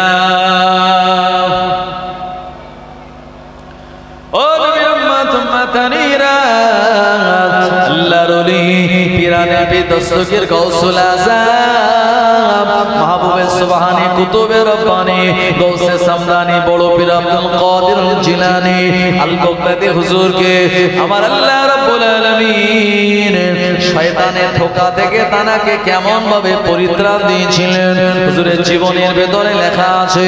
বাগদাদ শরীফে মাদ্রাসা নিজামিয়াতে আল্লাহর ওলি দিনের বেলায় তিনি মুআল্লিম হিসাবে মাদ্রাসার তুলাবাদে তিনি শিক্ষা দিতেন, কোরআন মাজিদের মাখরাজের শিক্ষা দিতেন, ইলমে ফারায়েজের শিক্ষা দিতেন, ইলমে নাহু ইলমে সরফের শিক্ষা দিতেন। রাতের বেলা হুজুর দাঁড়িয়ে দাঁড়িয়ে আমার আল্লাহর ইবাদত বান্দেগিতে নিশি যাপন করতেন। দিনের বেলা তিনি মাদ্রাসায় পড়ানো, আর রাতের বেলা আমার আল্লাহ তাআলার ইবাদত, এটি আল্লাহর তাআলার কাছে বড় পছন্দনীয়। ও আমার ভাইজানেরা, এমন করে প্রিয় নবী আমার জানিয়ে দিলেন, খায়রুকুম মান তাআল্লামাল কুরআন ওয়া আল্লামা। ওই ব্যক্তিটাই তো উত্তম যে নিজে কোরআন ও মাজিদ শেখে এবং অন্যজনকে শেখায়। ও আমার ভাইজানেরা, ওই ব্যক্তিটাই তো উত্তম। রাতের বেলায় গোটা দুনিয়ার মানুষেরা সবাই যখন ঘুমিয়ে পড়ে, গভীর ঘুমে আচ্ছন্ন হয়ে যায়, আল্লাহর কোন বান্দা যদি গভীর রাতের বেলা উঠে ওযু বানিয়ে আর নতুন জামা পাঞ্জাবি পরে আতর লাগিয়ে তাহাজ্জুদের নামাজের জন্য আল্লাহ পাকের সামনে দাঁড়িয়ে যায়, তাহাজ্জুদের নামাজগুলি আদায় করে নেয়, আমার আল্লাহ পাক দুনিয়া জমিনে তার ইজ্জত ও সম্মানগুলিকে বাড়িয়ে দেন। আল্লাহর ওলি বড় বিশ্বাস হুজুর তাহাজ্জুদের নামাজ রাতের বেলা পড়েন, আর দিনের বেলা মাদ্রাসায় ছাত্রদেরকে পড়ানো। এভাবে টানা দিন যায় রাত আসে, রাত যায় দিন আসে। হঠাৎ করে এই দুনিয়া জমিনে যে ইবলিস শয়তান, আমাদের যে প্রকাশ্য শত্রু, আল্লাহ পাক কোরআন মাজিদে জানিয়েছেন, ইয়া আইয়ুহাল্লাযীনা আমানু উদখুলু ফিস সিলমি কাফা ওয়া লা তাত্তাবিউ খুতুওয়াতিশ শাইতান ইন্নাহু লাকুম আদুউম মুবিন। হে আমার বিশ্বাসী ইমানদারেরা, তোমরা ইসলামের ভিতরে প্রকৃতপক্ষে আর পরিপূর্ণভাবে প্রবেশ করো। ওয়া লা তাত্তাবিউ খুতুওয়াতিশ শাইতান, আর শয়তানের রাস্তা, শয়তানের পন্থা তোমরা অবলম্বন করো না। ইন্নাহু লাকুম আদুউম মুবিন, নিশ্চয়ই শয়তান হলো মানুষের প্রকাশ্য শত্রু। আমাদের সদা সর্বদা শয়তান দাগা দেয়, ধোঁকা দেয়। প্রিয় নবী আমার জানিয়েছেন, ইন্নাশ শাইতানা ইয়াজরি মিনাল ইনসানি মাজরিয়াদ দাম। আমাদের এই যে শিরা উপশিরা গুলি রয়েছে, এই শিরা উপশিরার ভিতরে শয়তান প্রবেশ করতে পারে এবং আমাদেরকে অন্তরে দাগা ধোঁকা দিতে পারে। ও নবীর উম্মতেরা, আল্লাহর ওলি দিনের বেলায় সকাল বেলায় মাদ্রাসায় পড়াচ্ছেন, হঠাৎ করে শয়তান আল্লাহর ওলিকে ধোঁকা দেওয়ার জন্য বিরাট একটা ঘোড়া সেজে তার টানা লাগিয়ে আল্লাহর ওলির সামনে এসে হাজির হয়ে গেল। আসসালামু আলাইকুম ইয়া গাউসুল আযম। হুজুর সালামের জবাব দিলেন। এরপরে হুজুর বুঝতে পারলেন যে আমার সালাম দিল এই লোকটা দুনিয়ার কোনো মানুষ নয়, যে ঘোড়ার মতো সেজে আমার কাছে এসেছে, এ আর অন্য কেউ নয়, এ তো পাক্কা ইবলিস শয়তান। কি ব্যাপার? বললো, আপনি এত ইবাদত বান্দেগি করেছেন আর দিনের বেলায় মাদ্রাসার ছাত্রদেরকে এমন ইলম দিয়েছেন, আল্লাহ পাক আপনার উপরে রাজি আর খুশি হয়েছে। এখন আপনার মেরাজ হবে, আর আজ থেকে আপনারা নামাজ কালাম পড়া লাগবে না, আল্লাহ পাক এমনি আপনাকে জান্নাত দিয়ে দেবেন। জোরে বলেন সুবহানাল্লাহ, নাউজুবিল্লাহ বলেন। কারণ দুনিয়াতে আবু বকর, ওমর, উসমান, আলী রিদওয়ানুল্লাহি তাআলা আলাইহিম আজমাইন, হযরত সাদ ইবনে আবি ওয়াক্কাস, হযরত আবু উবাইদা ইবনুল জাররাহ রাদিয়াল্লাহু আনহুম, হুজুরগণেরা জান্নাতের সার্টিফিকেট দুনিয়াতে পেয়েছিলেন, তারপরেও নামাজ মাফ হয়নি। আর অথচ বড় বিশ্বাস হুজুরকে বলছে, আপনি যে ইবাদত বান্দেগি করেছেন আপনারা নামাজ পড়া লাগবে না, এখন মেরাজ হবে। হুজুর বুঝতে পারলেন বড় বিশ্বাস হুজুরের থেকে আরো বড় মর্যাদাপূর্ণ ব্যক্তি হলেন হযরত আবু বকর সিদ্দিক। কথা ঠিক কি না? ওমর ফারুক রাদিয়াল্লাহু আনহু জানার ব্যাপারে নবীজি বলেছেন, লাউ কানা বাদা নাবিয়ান লাকান ওমর, আমার পরে যদি কেউ নবী হতো তো ওমর ফারুক হতো। আমার ভাইজানেরা, তো সাহাবে কেরামদের মর্যাদা কত বেশি, নবীজি বলেছেন আসহাবিকান নুজুম বিআইহিম ইক্তাদাইতুম ইহতাদাইতুম, আমার সাহাবীরা আকাশের নক্ষত্রের সমতুল্য, সুতরাং তার সমকক্ষ আমরা কেউ হতে পারবো না। নবীজি বলেছেন আমার সাহাবীরা সাহাবীর একটা গম দান করবে, আর তোমরা উহুদ পাহাড় পরিমাণ যদি সোনা দান করে দাও। উহুদ পাহাড়টা কত বড়? 9 মাইল লম্বা, 3 মাইল চওড়া। মদিনার মসজিদ নববী শরীফ থেকে দেখা যায় উহুদ পাহাড়। এত পরিমাণ সোনা যদি আমরা দান করি, সাহাবীরা যদি একটা আল্লাহর রাস্তায় গম দান করে, ওই সাহাবীদের দানের মতো আমাদের উহুদ পাহাড় সোনা দান করার সমতুল্য হতে পারে না। তানাদের দাম এত, তারপরেও তানাদের নামাজ মাফ হয়নি। হুজুর বুঝলেন এটা তো শয়তানের ধোঁকা। তো হুজুর তখন একটু হিকমত খাটালেন। হুজুর বলেন, ঠিক আছে, আল্লাহর কাছে যখন যাব তখন তো এই ড্রেসে যাওয়া যায় না, তো আমি একটুখানি ভালো জামা কাপড় পরে আসি, তুমি একটু অপেক্ষা করো। শয়তান তখন মনে মনে ভাবছে, যাক, তাহলে আমার টোপ মনে হয় বড় পীর খেয়ে নিয়েছে, এবারে আমি তাকে আমার পিঠের উপরে তুলবো, আর ইচ্ছা মতো এক জায়গায় নাপাক জায়গায় হুজুরকে ফেলে দিয়ে হুজুরের জামা কাপড় শরীরটাই নষ্ট করব। আমার ভাইজানেরা, ও নবীর উম্মতেরা, আল্লাহর ওলি তিনি তানার ওই মাদ্রাসা নিজামিয়ার ভিতরে প্রবেশ করলেন। হুজুর এমন করে ছাত্রদের মারার জন্য একটা বেত রেখে দিয়েছিলেন, ওই বেতটা তিনি সঙ্গে করে নিয়ে আসলেন, তবে লুকিয়ে আনলেন। আগেকার যুগে মাদ্রাসায় বেত দেওয়া হতো, আপনার লাঠি দিয়ে ছাত্রদের পেটাতো, তবেই তারা বড় বড় আলেম মাওলানা হতে পারতো। আর আব্বারাও বলে আসতো, হুজুর আমার এই ছেলের চোখ দুটো বাদ দিয়ে পুরো সব বডি আপনার যেভাবে পারবেন সেভাবে মারবেন, তবে আলেম আর হাফেজ হওয়া লাগবে। আর এখন বলে আসে, হুজুর ছেলেটারে দিয়ে গেলাম, একটু ভালো করে দেখবেন। আর যদি হুজুর বা কোনো স্যার একটু মারধর দেয়, পুরো গার্জেন এসে বলে আমার বেটার গায়ে হাত দিলে। কথা ঠিক কিনা? এই জন্য আমার পরে যিনি আসবেন উনিও কিন্তু একটা মাদ্রাসার শিক্ষক, জনাব মাওলানা আব্দুল হাকিম সাহেব হুজুর। উনি আপনার বসিরহাট যেতে গেলে আপনারা জানেন যে চাপাপুকুর বলে একটা স্টেশন পড়ে, চাপাপুকুর, ওখানে একটা সিনিয়র মাদ্রাসা আছে, উনি ওই জায়গায় শিক্ষকতা করেন। আর আমিও হুজুরের মানে কি বলবো ছাত্র, এই জলসার লাইনে। যাই হোক, আমিও নগণ্য গুনাহগার, আমিও একটা মাদ্রাসায় শিক্ষকতা করি। আমার মাদ্রাসায় যে বদরের পাশে হরিণকোলা সিনিয়র মাদ্রাসা, আপনারা জানেন অনেকে। যাই হোক, তো এখন কিছুদিন আগে আমাদের একটা স্যার একটা ছেলেকে মেরেছে, বদমাইশি করছে, মেরেছে। এরপরে সে মাদ্রাসার গেট খুলে বাড়ি চলে গেল, গিয়ে গার্জেন ডেকে এনে বলেছে যে আমার আব্বাকে, সে ডেকে এনে বলছে, আর তার বাপকে বলল যে আমাকে এই স্যার মেরেছে। সেই লোকটার আব্বা বলছে যে স্যার আমার বেটার গায়ে হাত দিলেন কেন, এই সাহস আপনাকে কে দিয়েছে? ভাই, এখন ছেলেপুলের মানুষ হবে যদি এরকম ছেলের সামনে আব্বা বলে। এই জন্য এখন সরকার থেকেও বলে দিয়েছে মারধর বন্ধ, আর ক্লাস 8 পর্যন্ত পাস ফেল এসবের কোনো ব্যাপার নাই, অন্তত নাম্বার একটু বেশি বেশি করে বাড়িয়ে দিতে হবে, তারপরে সে উপরে গিয়ে দেখা যাবে। কি বললেন? যার কারণে এখন যে মাধ্যমিক পাস করছে তারে যদি ভালো করে ঠিকানা লিখতে বলা হয়, সে দেখা গেল মানে তার ভিতরেও ভুলভাল হয়ে যাচ্ছে নিজের ঠিকানার মধ্যেও। আবার ভাইজানেরা, আল্লাহর ওলি পিরানে পীর দস্তগীর গাউসুল আজম বড় পীর আব্দুল কাদের জিলানী আল বাগদাদি হুজুর, তিনি না করে তিনি একটা বেত নিয়ে আর পিছনে পিছনে বেতটাকে নিয়ে ওই শয়তানের সামনে চলে আসলেন। এরপরে বললেন, এরপরে বলা আমায় কোন জায়গায় উঠতে হবে। ওরা যখন পিঠটা নিচু করে দিয়েছে, শয়তান যখন পিঠটা নিচু করে দিয়েছে, আল্লাহর ওলি পিরানে পীর দস্তগীর গাউসুল আজম বড় পীর আব্দুল কাদের জিলানী এত জোরে আঘাত করে দিয়েছে ওই বেতের বাড়ি, শয়তান চিৎকার দিয়ে পালাতে লেগেছে আর বলতে লেগেছে, ও বড় পীর, তোমার ভিতরে ইলম ছিল বলে আজকে তুমি আমার হাত থেকে বেঁচে গেলে। বড় পীর সাহেব হুজুর বললেন, এ শয়তান, তুই চলে যাওয়ার সময় আবারও আমায় ধোঁকা দিস না। না না, আমি আমার ইলমে বাঁচিনি, বরঞ্চ আমার আল্লাহ পাক তোর হাত থেকে আমায় বাঁচিয়ে দিয়েছে, সেই কারণে আমি বেঁচে গেলাম। বলেন সুবহানাল্লাহ। ও জানেনা যুবকেরা, কোনটা শয়তানের ধোঁকা, কোনটা আল্লাহ পাকের রহমতের আহ্বান, আপনাকে বুঝতে গেলে, জানতে গেলে আপনার ইলম নিতে হবে। ওযুর ভিতরে 4টে ফরজ আছে, ওযুর ফরজগুলি কোন কোনগুলি এটা জানার জন্য আপনাকে কোরআন মাজিদের আয়াত পড়তে হবে।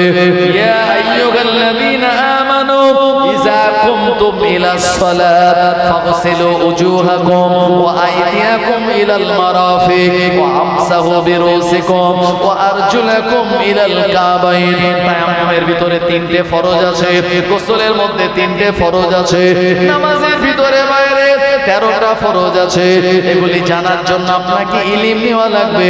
তায়াম্মুম কিভাবে করবেন, ও আমার ভাইজানেরা, ওযু কিভাবে করা লাগবে, এটা জানার জন্য আপনাকে আমায় ইলম নেওয়া লাগবে।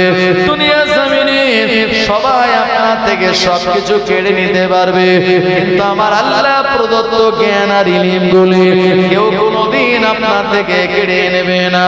সম্পদ অন্যজনকে দিয়ে দিলে সম্পদ কমে যায়, আর ইলম যত বেশি দেওয়া হবে আমার আল্লাহ আপনার ইলম আর জ্ঞান তত বেশি বাড়িয়ে দেবে। জোরে বলুন সুবহানাল্লাহ। আবার ভাইজানেরা, সেই ইলম এটি একটি বিরাট গুরুত্বপূর্ণ। এই দুনিয়াতে যত হাক্কানি আল্লাহর ওলি হয়েছিলেন তারা সবাই বড় বড় আলেম ছিলেন। আলেম হওয়ার পরে তারপরে ওলি হয়েছিলেন। কারণ যে ব্যক্তি শুধু সাধারণ মানুষ আর আমাল করতে গিয়ে এমন একটা স্টেজ চলে আসবে, এই জায়গায় সে নিজের ব্রেন ঠিক রাখতে পারবে না। এই জন্য আলেম ওলামারা যারা বড় বড় আপনার পীর ও বুজুর্গানে দিন আম মানুষদেরকে সবক দেন এক ক্যাটাগরি, আর যারা আলেম তাদেরকে সবক দেন আর এক ক্যাটাগরি। কারণ আলেমরা যে সবকের ভার সহ্য করতে পারবে, আম মানুষ সেই সবকের ভার সহ্য করতে পারবে না। আমার ভাইজানেরা, এই জন্য সদা সর্বদা আমাদেরকে জ্ঞান চর্চার জন্য এগিয়ে যেতে হবে। কারণ কোরআন মাজিদের প্রথম বাক্য হলো ইকরা, যেটা মক্কাতুল মুকাররমায় জাবালে নূর গারে হেরাতে প্রিয় নবীর উপরে যে প্রথম বাণী এসেছিল ইকরা, পড়ুন। আমার ভাইজানেরা, সেই পড়া থেকে আমরা মুসলমান অনেক পিছিয়ে। এই জন্য যখন বেধর্মীরা চক্রান্ত করে আমরা সেই চক্রান্তে পা দিয়ে দেই। আমার ভাইজানেরা, দুনিয়া জমিন থেকে আমরা যখন বিদায় নেব, ইন্তেকালের পূর্ব মুহূর্তেও শয়তান আমাদের দাগা দেবে। আল্লাহর একজন ওলি ছিলেন যার নাম ছিল ইমাম ফখরুদ্দিন রাজি রাহমাতুল্লাহ আলাইহি। ইন্তেকালের সময় যখন হয়ে গেল, হুজুরের মুরিদেরা তানার মাথার কাছে বসে বসে কালমা শরীফের তালকিন দিচ্ছেন, লা ইলাহা ইল্লাল্লাহ মুহাম্মাদুর রাসূলুল্লাহ। এই কথা ডান দিকে বলেন ইমাম ফখরুদ্দিন রাজি, আর ডান দিক থেকে তার চেহারাটা বাম দিকে ফিরিয়ে নেন। মুরিদের অবাক হয়ে গেল, আমরা কালেমা তালকিন দেই, যেদিক থেকে হুজুর কেন মুখ ঘুরিয়ে নেন? আবার বাম দিকে গিয়ে বলেন লা ইলাহা ইল্লাল্লাহ মুহাম্মাদুর রাসূলুল্লাহ। আবার বাম দিক থেকে মুখটা ডান দিকে ঘুরিয়ে নেন। আল্লাহর ওলি ইমাম ফখরুদ্দিন রাজি রাহমাতুল্লাহ আলাইহি যারা মুরিদ আর মুহিব্বিন ছিলেন, তাদের মনে মনে ভয় লেগে গেল, না জানি এত বড় আল্লাহর ওলি ইন্তেকালের সময় কি বেঈমান হয়ে দুনিয়া জমিন থেকে বিদায় নেবে, কালেমা কি তানার নসিবে হবে না? আবার ডান দিকে গিয়ে বলেন, হুজুর আপনি বলুন লা ইলাহা ইল্লাল্লাহ মুহাম্মাদুর রাসূলুল্লাহ। আবার মুখটা ফিরিয়ে নেন বাম দিকে, আবার বাম দিকে গিয়ে বলেন, আবার ডান দিকে মুখ ফিরিয়ে নেন। মুহিব্বিন মুরিদেরা কাঁদতে লাগলেন। ও আমার ভাইজানেরা, এভাবে তানার ইন্তেকালের পূর্ব মুহূর্তে, তানার ইন্তেকালের বিছানায় 100 বার কালেমা বলা হলো, অথচ কালেমা থেকে তিনি মুখটা ঘুরিয়ে নিচ্ছেন। এই দৃশ্যটা ভাইরাল হয়ে গেল, মানুষের ভিতরে কানা ঘোষা শুরু হয়ে গেল। কত বড় আল্লাহর ওলি ইমাম ফখরুদ্দিন রাজি রাহমাতুল্লাহ আলাইহি ইন্তেকালের সময় তার মনে হয় কালেমা নসিবে হবে না। আবার ভাইজানেরা, একটু পরে মুরিদেরা হুজুরের আশপাশে সবাই বসে আছেন, সবার মনটা খারাপ। হুজুর এই সময় তিনি তার হুঁশ ফিরে আসলো। হুজুর বললেন, এ মুরিদ মুহিব্বিন গণেরা, তোমরা আমায় বারবার কালেমা তালকিন দিচ্ছিলে আর আমি মুখটা ঘুরিয়ে নিচ্ছিলাম। হুজুরের মুরিদরা বলেন, হ্যাঁ হুজুর, এই দৃশ্য দেখে আমরা তো অবাক হয়ে গেলাম। হুজুর বললেন, না না না, আমি কালেমা থেকে মুখ ঘোরাই না। আমার ইন্তেকালের সময়, আমার জীবনের শেষ সময় শয়তান চলে এসেছে আর আমায় যুক্তি দিয়ে বলছে, বল আল্লাহ দুই, আল্লাহ দুই, আল্লাহ দুই। আমি বারবার যুক্তি দেই না, আমার আল্লাহ এক, কুল হুয়াল্লাহু আহাদ, আমার আল্লাহ এক। আমি বারবার যুক্তি দেই। আসলে শয়তান বলছিল আল্লাহ একাধিক। আমি শয়তানের দিক থেকে মুখটা ফিরিয়ে নিচ্ছিলাম, কলেমার দিক থেকে নয়। আমি 100টা তাকে দলিল দিলাম, 100 দলিল দিলাম আমার আল্লাহ এক। ও মানল না। আমি বিনা দলিলে বললাম আমার আল্লাহ হলেন এক, তোর কোন দলিল দলিল আমি মানি না। শয়তান তখন আমার জাজবার কাছে পালিয়ে চলে গেল। ওই সময় এখন আমি হুশের মধ্যে চলে আসলাম। তোমরা চিন্তা করো না, ভয় পেও না, আমি কালেমা থেকে মুখ ঘোরাই না। আমি মুখ ঘোরাচ্ছিলাম শয়তানের ওই অযৌক্তিক কথা থেকে। আমার বিজনেরা ইমাম ফখরুদ্দিন রাজি রহমাতুল্লাহ আলাইহি ইন্তেকালের আগে ঈমানের কালমা পড়ে ঈমানি হালাতে আমার আল্লাহ তাআলা ইন্তেকাল দিয়ে দিয়েছিলেন। সবাই বলুন ইন্না লিল্লাহি ওয়া ইন্না ইলাইহি রাজিউন। আল্লাহর ওলি যারা হয় আমার আল্লাহ পাকের গায়েবী মদত তাদের সঙ্গে থাকে।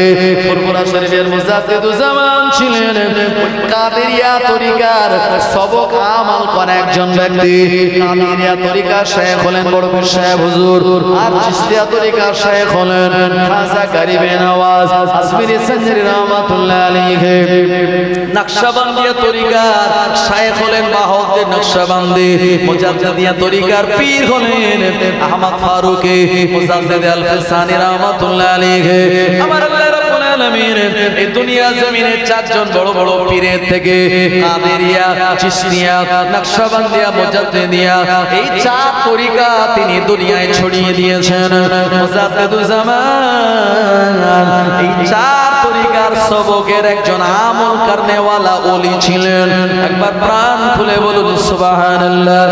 আল্লাহর ওলি মুজাদ্দিদুজ্জামানকে আমার আল্লাহ এত বড় ইলমওয়ালা করেছিলেন, এত বড় ওলি বান্দা বানিয়েছিলেন, যিনিও আমার আল্লাহ ছাড়া অন্য কাউকে ভয় পেতেন না।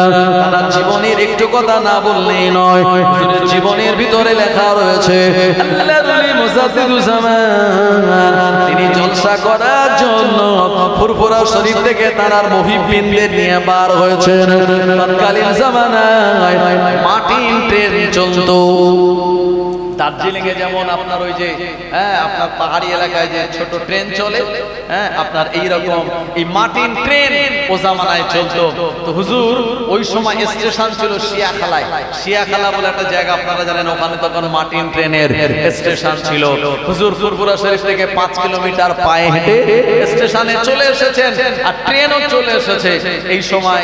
আর ট্রেন তো এখন যেমন ঘন ঘন একবার বিড়া রেল গেট পড়লে 3টে ট্রেন পার না হওয়া পর্যন্ত গেট ওঠে না।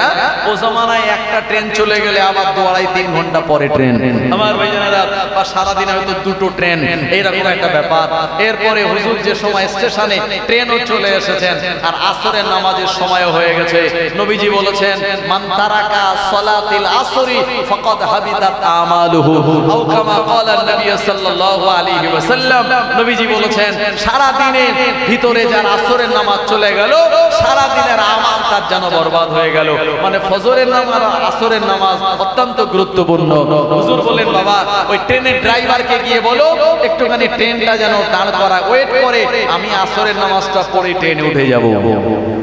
একজন শাগরেদ গিয়ে বললেন হুজুর, একজন হুজুরে মুরিদ গিয়ে বললেন স্যার, ড্রাইভারকে বলেন স্যার একটুখানি আপনি ওয়েট করুন, আমাদের হুজুর এবং আমরা এতজন আছি সবাই যাব, আমরা একটু 4 রাকাত আসরের নামাজ পড়ে তারপরে উঠবো।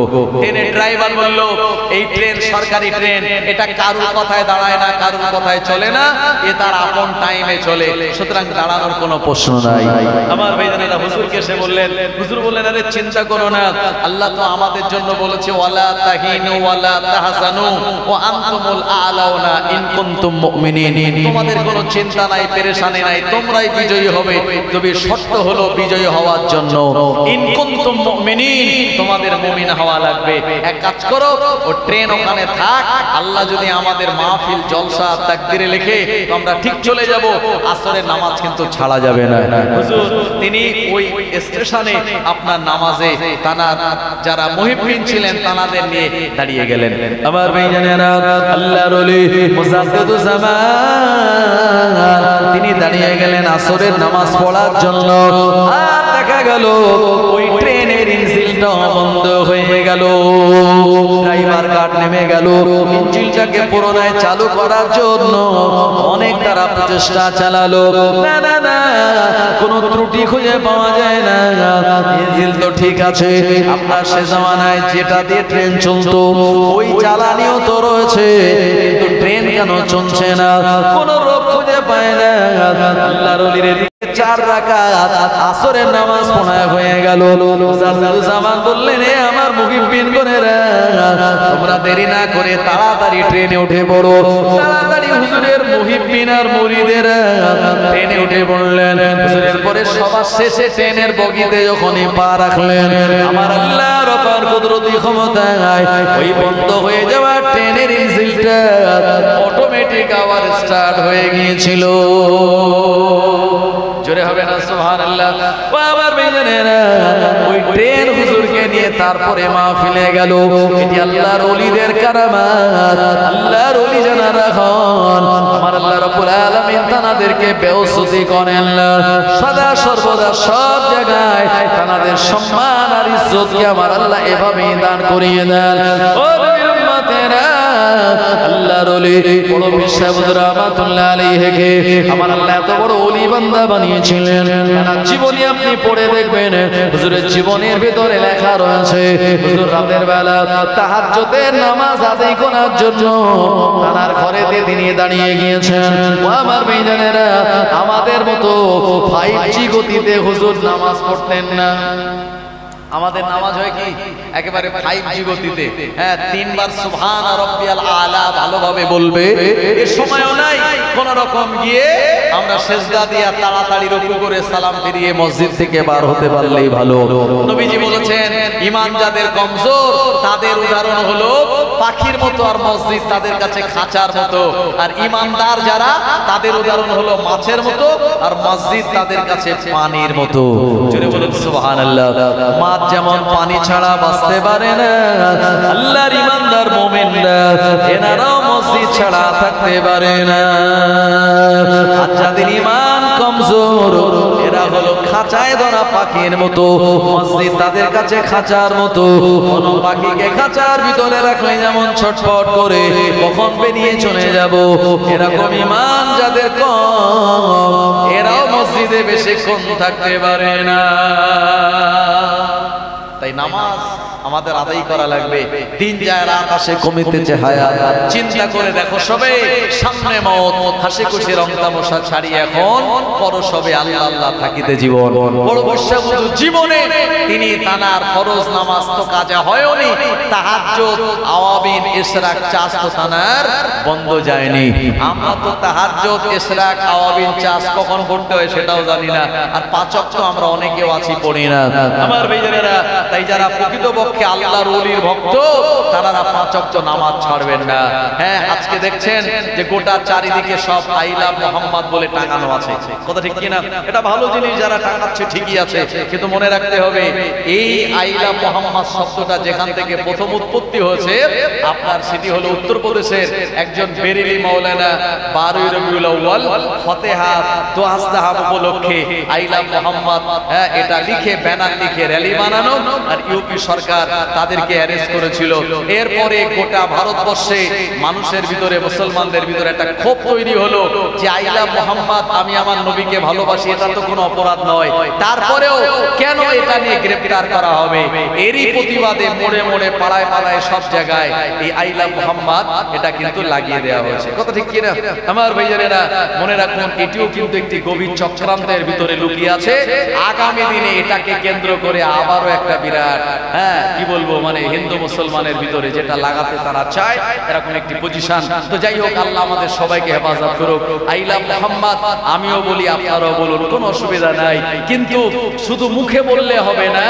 নবীকে ভালোবাসতে গেলে প্রকৃতপক্ষে ইমাম বুখারী যে ভালোবেসেছিলেন, বড় পীর সাহেব খাজা গরিবে নওয়াজ বাহাউদ্দিন নকশবন্দি মুজাদ্দিদ আল ফিসানি, দাদা হুজুর 5 হুজুর বশিরাত আল্লামা যে ভালোবাসা দিয়েছিলেন, নবীর ভালোবাসা মানে নবীর সুন্নাত দাড়ি মুখে রেখে দেওয়া, নবীকে ভালোবাসা মানে মাথায় টুপি পরা, নবীকে ভালোবাসা মানে প্যান্ট শার্ট বাদ দিয়ে সুন্নতি লেবাস পরা, নবীকে ভালোবাসা মানে খাবার আগে বিসমিল্লাহ বলা, অল্প করে খাওয়া, নবীকে ভালোবাসা মানে মসজিদে যাওয়া, ডান পা আগে দেওয়া, নবীকে ভালোবাসা মানে মুসলমানকে সালাম দেওয়া দেখা হলে, নবীকে ভালোবাসা মানে আব্বা মায়ের খেদমত করা, নবীকে ভালোবাসা মানে স্ত্রীর হাতের কাজ কাম করিয়ে দেওয়া, নবীকে ভালোবাসা মানে নবীর সুন্নাত পালন করা, এটাই প্রকৃত ভালোবাসা।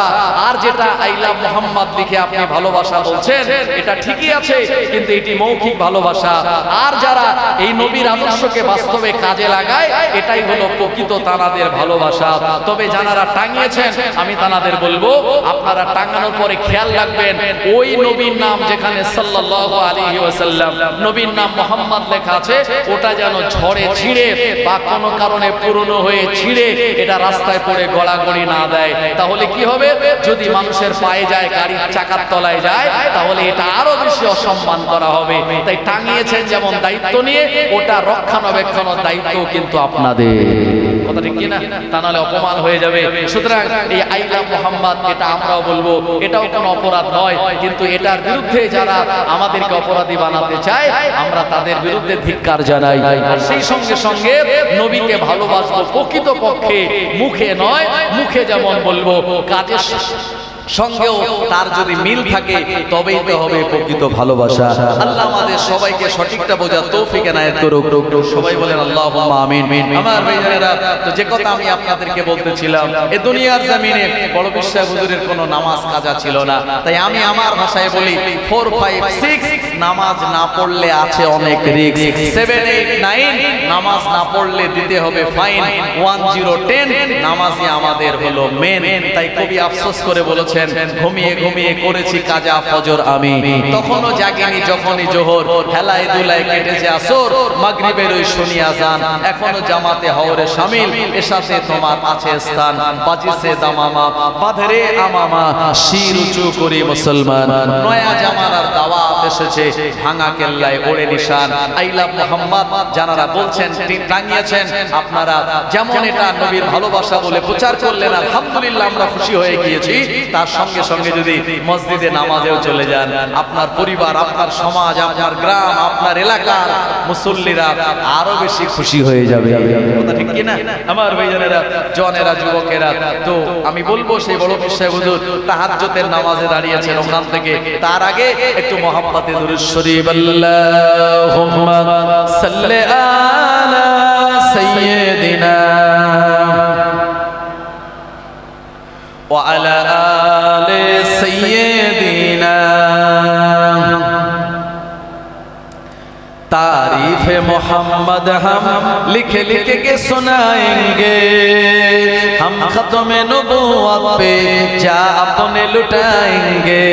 तारीफ मोहम्मद हम लिख लिख के सुनाएंगे, हम खत्म नबूवत पे जा अपने लुटाएंगे। झुकना भी नहीं आता, बिकना भी नहीं आता, हम जान लुटाएंगे, डरना भी नहीं आता। आका की मोहब्बत में हम सर को लुटाएंगे, हम खत्म नबूवत पे जा अपने लुटाएंगे। तारीफ मोहम्मद हम लिख लिख के सुनाएंगे, हम खत्म नबूवत पे जा अपने लुटाएंगे। दोहराएंगे हम फिर से तारीफ अमामा की, इश्क नबी है क्या बतलाएंगे दुनिया को। जज्बाए ईमानी हम दुनिया को दिखाएंगे, हम खत्म नबूवत पे जा अपने लुटाएंगे। तारीफ मोहम्मद हम लिख लिख के सुनाएंगे, हम खत्म नबूवत पे जा अपने लुटाएंगे। ओ मेरे नबी पक है जो दिल में बसे मेरे, दिल चीर के दिखा देंगे नाम नबी का है। दुश्मन नबी सुन ले ज़ुबां पे लगम तू दे, जो जान हमारा है नबी के लिए। जोरे হবে না সুবহানাল্লাহ, जोरे হবে না সুবহানাল্লাহ। नारे तकबीर, नारे तकबीर। ফাতিহা ইয়াজতাহাম উপলক্ষে মহান ঈসালে সওয়াব 11 রবিউল সানি উপলক্ষে ঈসালে সওয়াব সিলসিলায়ে হক মুজাদ্দিদুজ জামান, মুজাদ্দিদুজ জামানের হক সিলসিলা। নারে তাকবীর। ओ मेरे नबी पक है जो दिल में बसे मेरे, दिल चीर के दिखा देंगे नाम नबी का है। दुश्मन नबी सुन ले ज़ुबां पे लगम तो दे, जो जान हमारा है दे देंगे नबी के लिए। तारीफ मोहम्मद हम लिख लिख के सुनाएंगे, हम खत्म नबूवत पे जा अपने लुटाएंगे। अल्लाहुम्मा सल्ले अला सय्यदिना मौलाना मुहम्मद व अला आले सय्यदिना। ओ नबीर उम्मतेरा, আল্লাহর ওলি বড় বিশ্বাস হুজুর তিনি তানার হুজরা মোবারকের ভিতরে তাহাজ্জুদের নামাজে দাঁড়িয়ে গেলেন। হঠাৎ করে একজন বদমাইশ চোর হুজুরের বাড়ির মাল চুরি করার জন্য হুজুরের ঘরের ভিতরে প্রবেশ করেছে। ও আমার ভাইজানেরা, আল্লাহর ওলি তিনি যখন তাহাজ্জুদের নামাজে, চোর খুব ভালো করে জানে হুজুরের নামাজ মানে হুজুর তিনি আমায় দেখে নামাজ ছেড়ে দেবেন না। জোরে হবে না সুবহানাল্লাহ। আমরা যদি চোর যদি আমাদের ঘরে ঢোকে আর আমরা যদি নামাজ পড়ি, নামাজ কি ছেড়ে দেবে না? ওই অবস্থায় নামাজ চালাবে? নামাজ ছেড়ে দিলে লাঠি খুলবে, চোর চোর বলে কি করবে? হ্যাঁ, আওয়াজ দেবে। মসজিদে নামাজ পড়ছে, হঠাৎ করে কারেন্ট চলে গেছে, নামাজ পড়তে পড়তে বলছে যা কারেন্ট চলে গেল, নামাজ তখন চলছে, বুঝলেন না? এই অবস্থা। তো যাই হোক, বড় বিশ্বাস হুজুর তানার ঘরে যে লোক ঢুকেছে চোর, সে জানে হুজুর নামাজে দাঁড়িয়েছে আল্লাহর মহব্বতে। আর আল্লাহর মহব্বত যখন তানার ভিতরে, আমি চোর হুজুরের সালাম ফেরানোর আগে যদি মালপত্র নিয়ে বেরোতে পারি তাহলে আমার কেল্লা ফতে, হুজুর নামাজ ছেড়ে দিয়ে আমায় ধরবে না। চোরের এটা নিশ্চিত বিশ্বাস। চিন্তা করুন তানার নামাজ কি ছিল আর আমাদের নামাজের অবস্থা কি। আমার ভাইজানেরা, চোর মাল সামান গুলি নিয়েছে, হুজুরের ঘর থেকে বেরিয়ে চলে যাবে হুজুর সিজদা হালাতে। আমার ভাইজানেরা, যারা প্রকৃত নামাজি তাদের জানের হেফাজতের দায়িত্ব আমার আল্লাহর উপরে, তাদের মালের হেফাজতের দায়িত্ব আমার আল্লাহ তিনি নিজে নিয়ে নেন। জোরে বলেন সুবহানাল্লাহ। আমার ভাইজানেরা, চোর মাল সামান নিয়ে বেরিয়ে যাবে, দরওয়াজার কাছে গিয়ে দেখলো এখানে তো দরওয়াজা নাই। চোর দরওয়াজা রাতের বেলা খুঁজে পায় না, মাল সামান গুলো রেখে দিয়ে চোর যখন দরওয়াজা খুঁজছে, দরওয়াজা দেখতে পেল ওই দিকে। চোর আবার ওই মালগুলি তুলে নিয়ে যখন দরওয়াজার কাছে যাচ্ছে, সামনে যাওয়ার পর আবার দরওয়াজা তার কাছ থেকে উদয় হয়ে গেল। দরওয়াজা খুঁজে পায় না, কোন দিক দিয়ে পালাবে। আমার ভাইজানেরা, আবার মাল সামান যখন এদিকে রাখে, সামনে দরওয়াজা দেখতে পায়। এই রকম ভাবে চোরের হতে লাগলো। আমার ভাইজানেরা, হুজুরের 2 রাকাত তাহাজ্জুদের নামাজ যতক্ষণ পড়া না হলো, চোর হুজুরের ঘর থেকে বার হতে পারলো না। আর চোর হুজুরের ঘরের মাল সামান না নিয়ে সে বার হবে না, এটাই তার টার্গেট। হুজুরের নামাজ হয়ে গেছে, সালাম ফিরে বলছে বাবা কে? তো চোর তখন খুব ভয় পেয়ে ভীত জানু হয়ে বলছে, নত জানু হয়ে, হুজুর আমি একই ব্যাপার। বললো হুজুর আপনি আমায় ক্ষমা করে দিন, আমি ভুল করে আপনার ঘরে ঢুকেছিলাম, কিন্তু আপনার এই মাল সামান গুলো আমি নিয়ে পালাবো, রাস্তা খুঁজে পাচ্ছি না, দরজা খুঁজে পাচ্ছি না। হুজুর বললেন বাবা, যে আল্লাহর হয়ে যায় আল্লাহ তার জান ও মালের নিরাপত্তার দায়িত্ব নিয়ে নেন। সুবহানাল্লাহ। সুতরাং আমি আল্লাহর ইবাদত করছি আর তুমি আমার ঘর থেকে মাল নিয়ে যাবে, এটা কি সম্ভব? হ্যাঁ, চোর তখন বুঝতে পেরেছে যে সত্যি তো আমি ভুল করে ফেলেছি, যাত্রার বাড়ি ঢুকে নিয়ে আমি আল্লাহর ওলির ঘরে ঢুকে ফেলেছি। আমার ভাইজানেরা, আল্লাহর ওলি তানাকে বললেন বাবা চুরি কেন তুমি করো? ওই চোর তখন বলল হুজুর বেয়াদবি মাফ করো, আমি বড় অভাবী মানুষ, এই বাগদাদের জমিনে আমার ঘর, টাকা পয়সার বড় অভাব,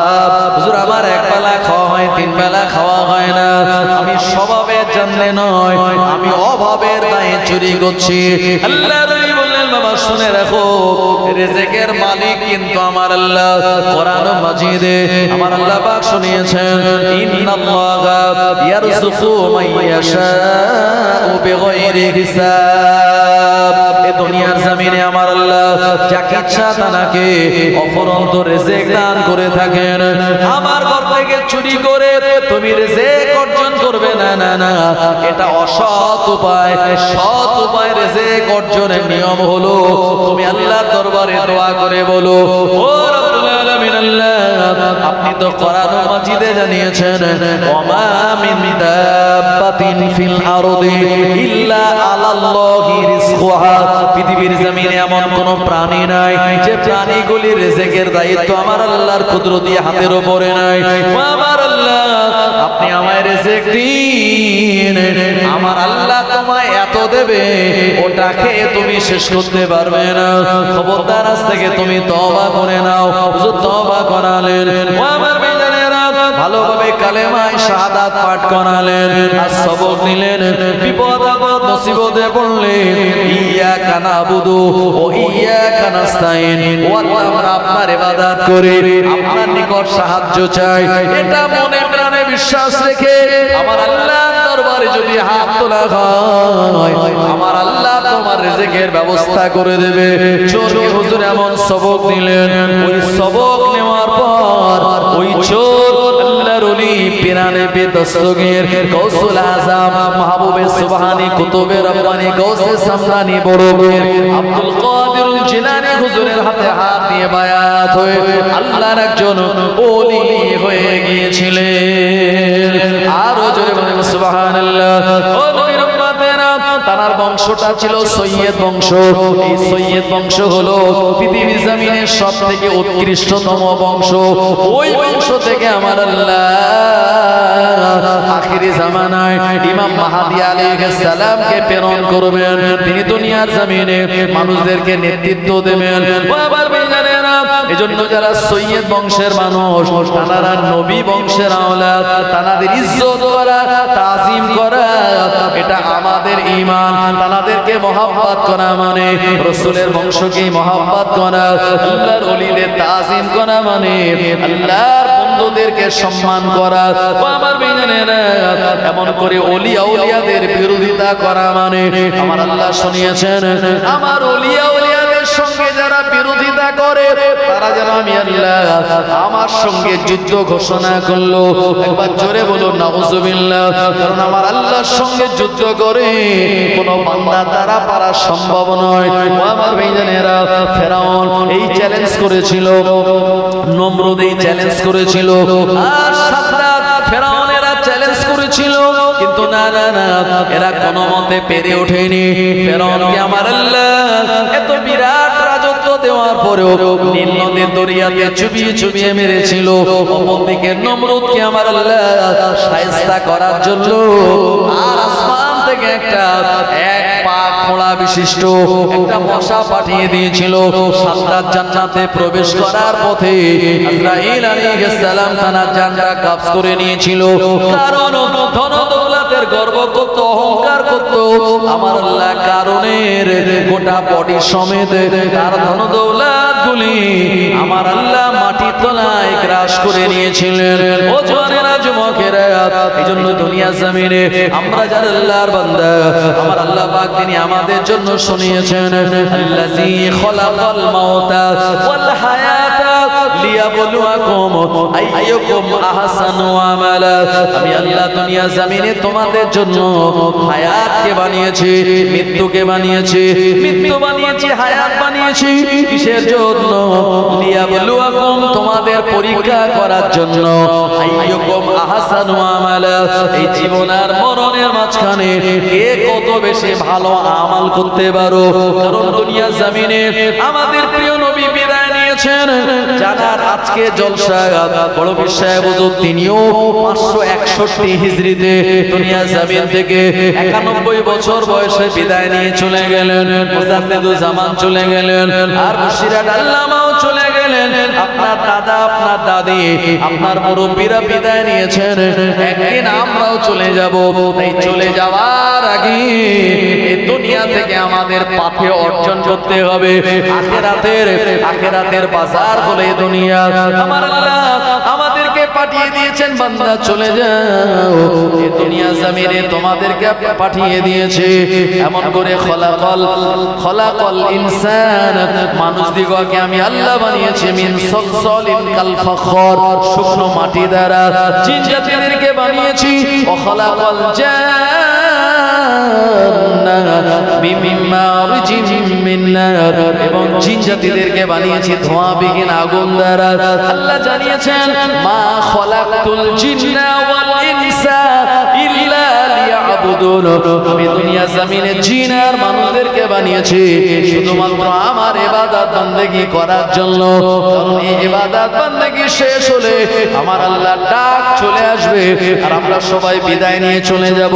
আমার আল্লাহ থাকেন তিনি তানার আরশের উপরে, আমার আল্লাহর আরশে আজিমের নিচে জানারা সবাই কিন্তু মরণের স্বাদ গ্রহণ করবে। কোরআন মাজিদে আমার আল্লাহ শুনিয়েছেন ইয়া ইবাদিয়াল্লাযীনা আমানু ইন্না আরদি ওয়াসিয়াতুন ফাইয়ায়া ফাবুদুন কুল্লু নাফসিন যায়িকাতুল মাউত সুম্মা ইলাইনা তুরজাউন।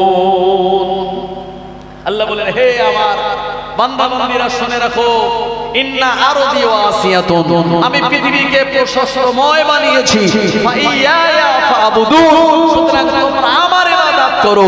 কুল্লু নাফসিন যায়িকাতুল মাউত, প্রতিটা ব্যক্তিকে মৃত্যুর স্বাদ গ্রহণ করতে হবে। সুম্মা ইলাইনা তুরজাউন, অতঃপর আল্লাহর কাছে আমাদের ফিরে যেতে হবে।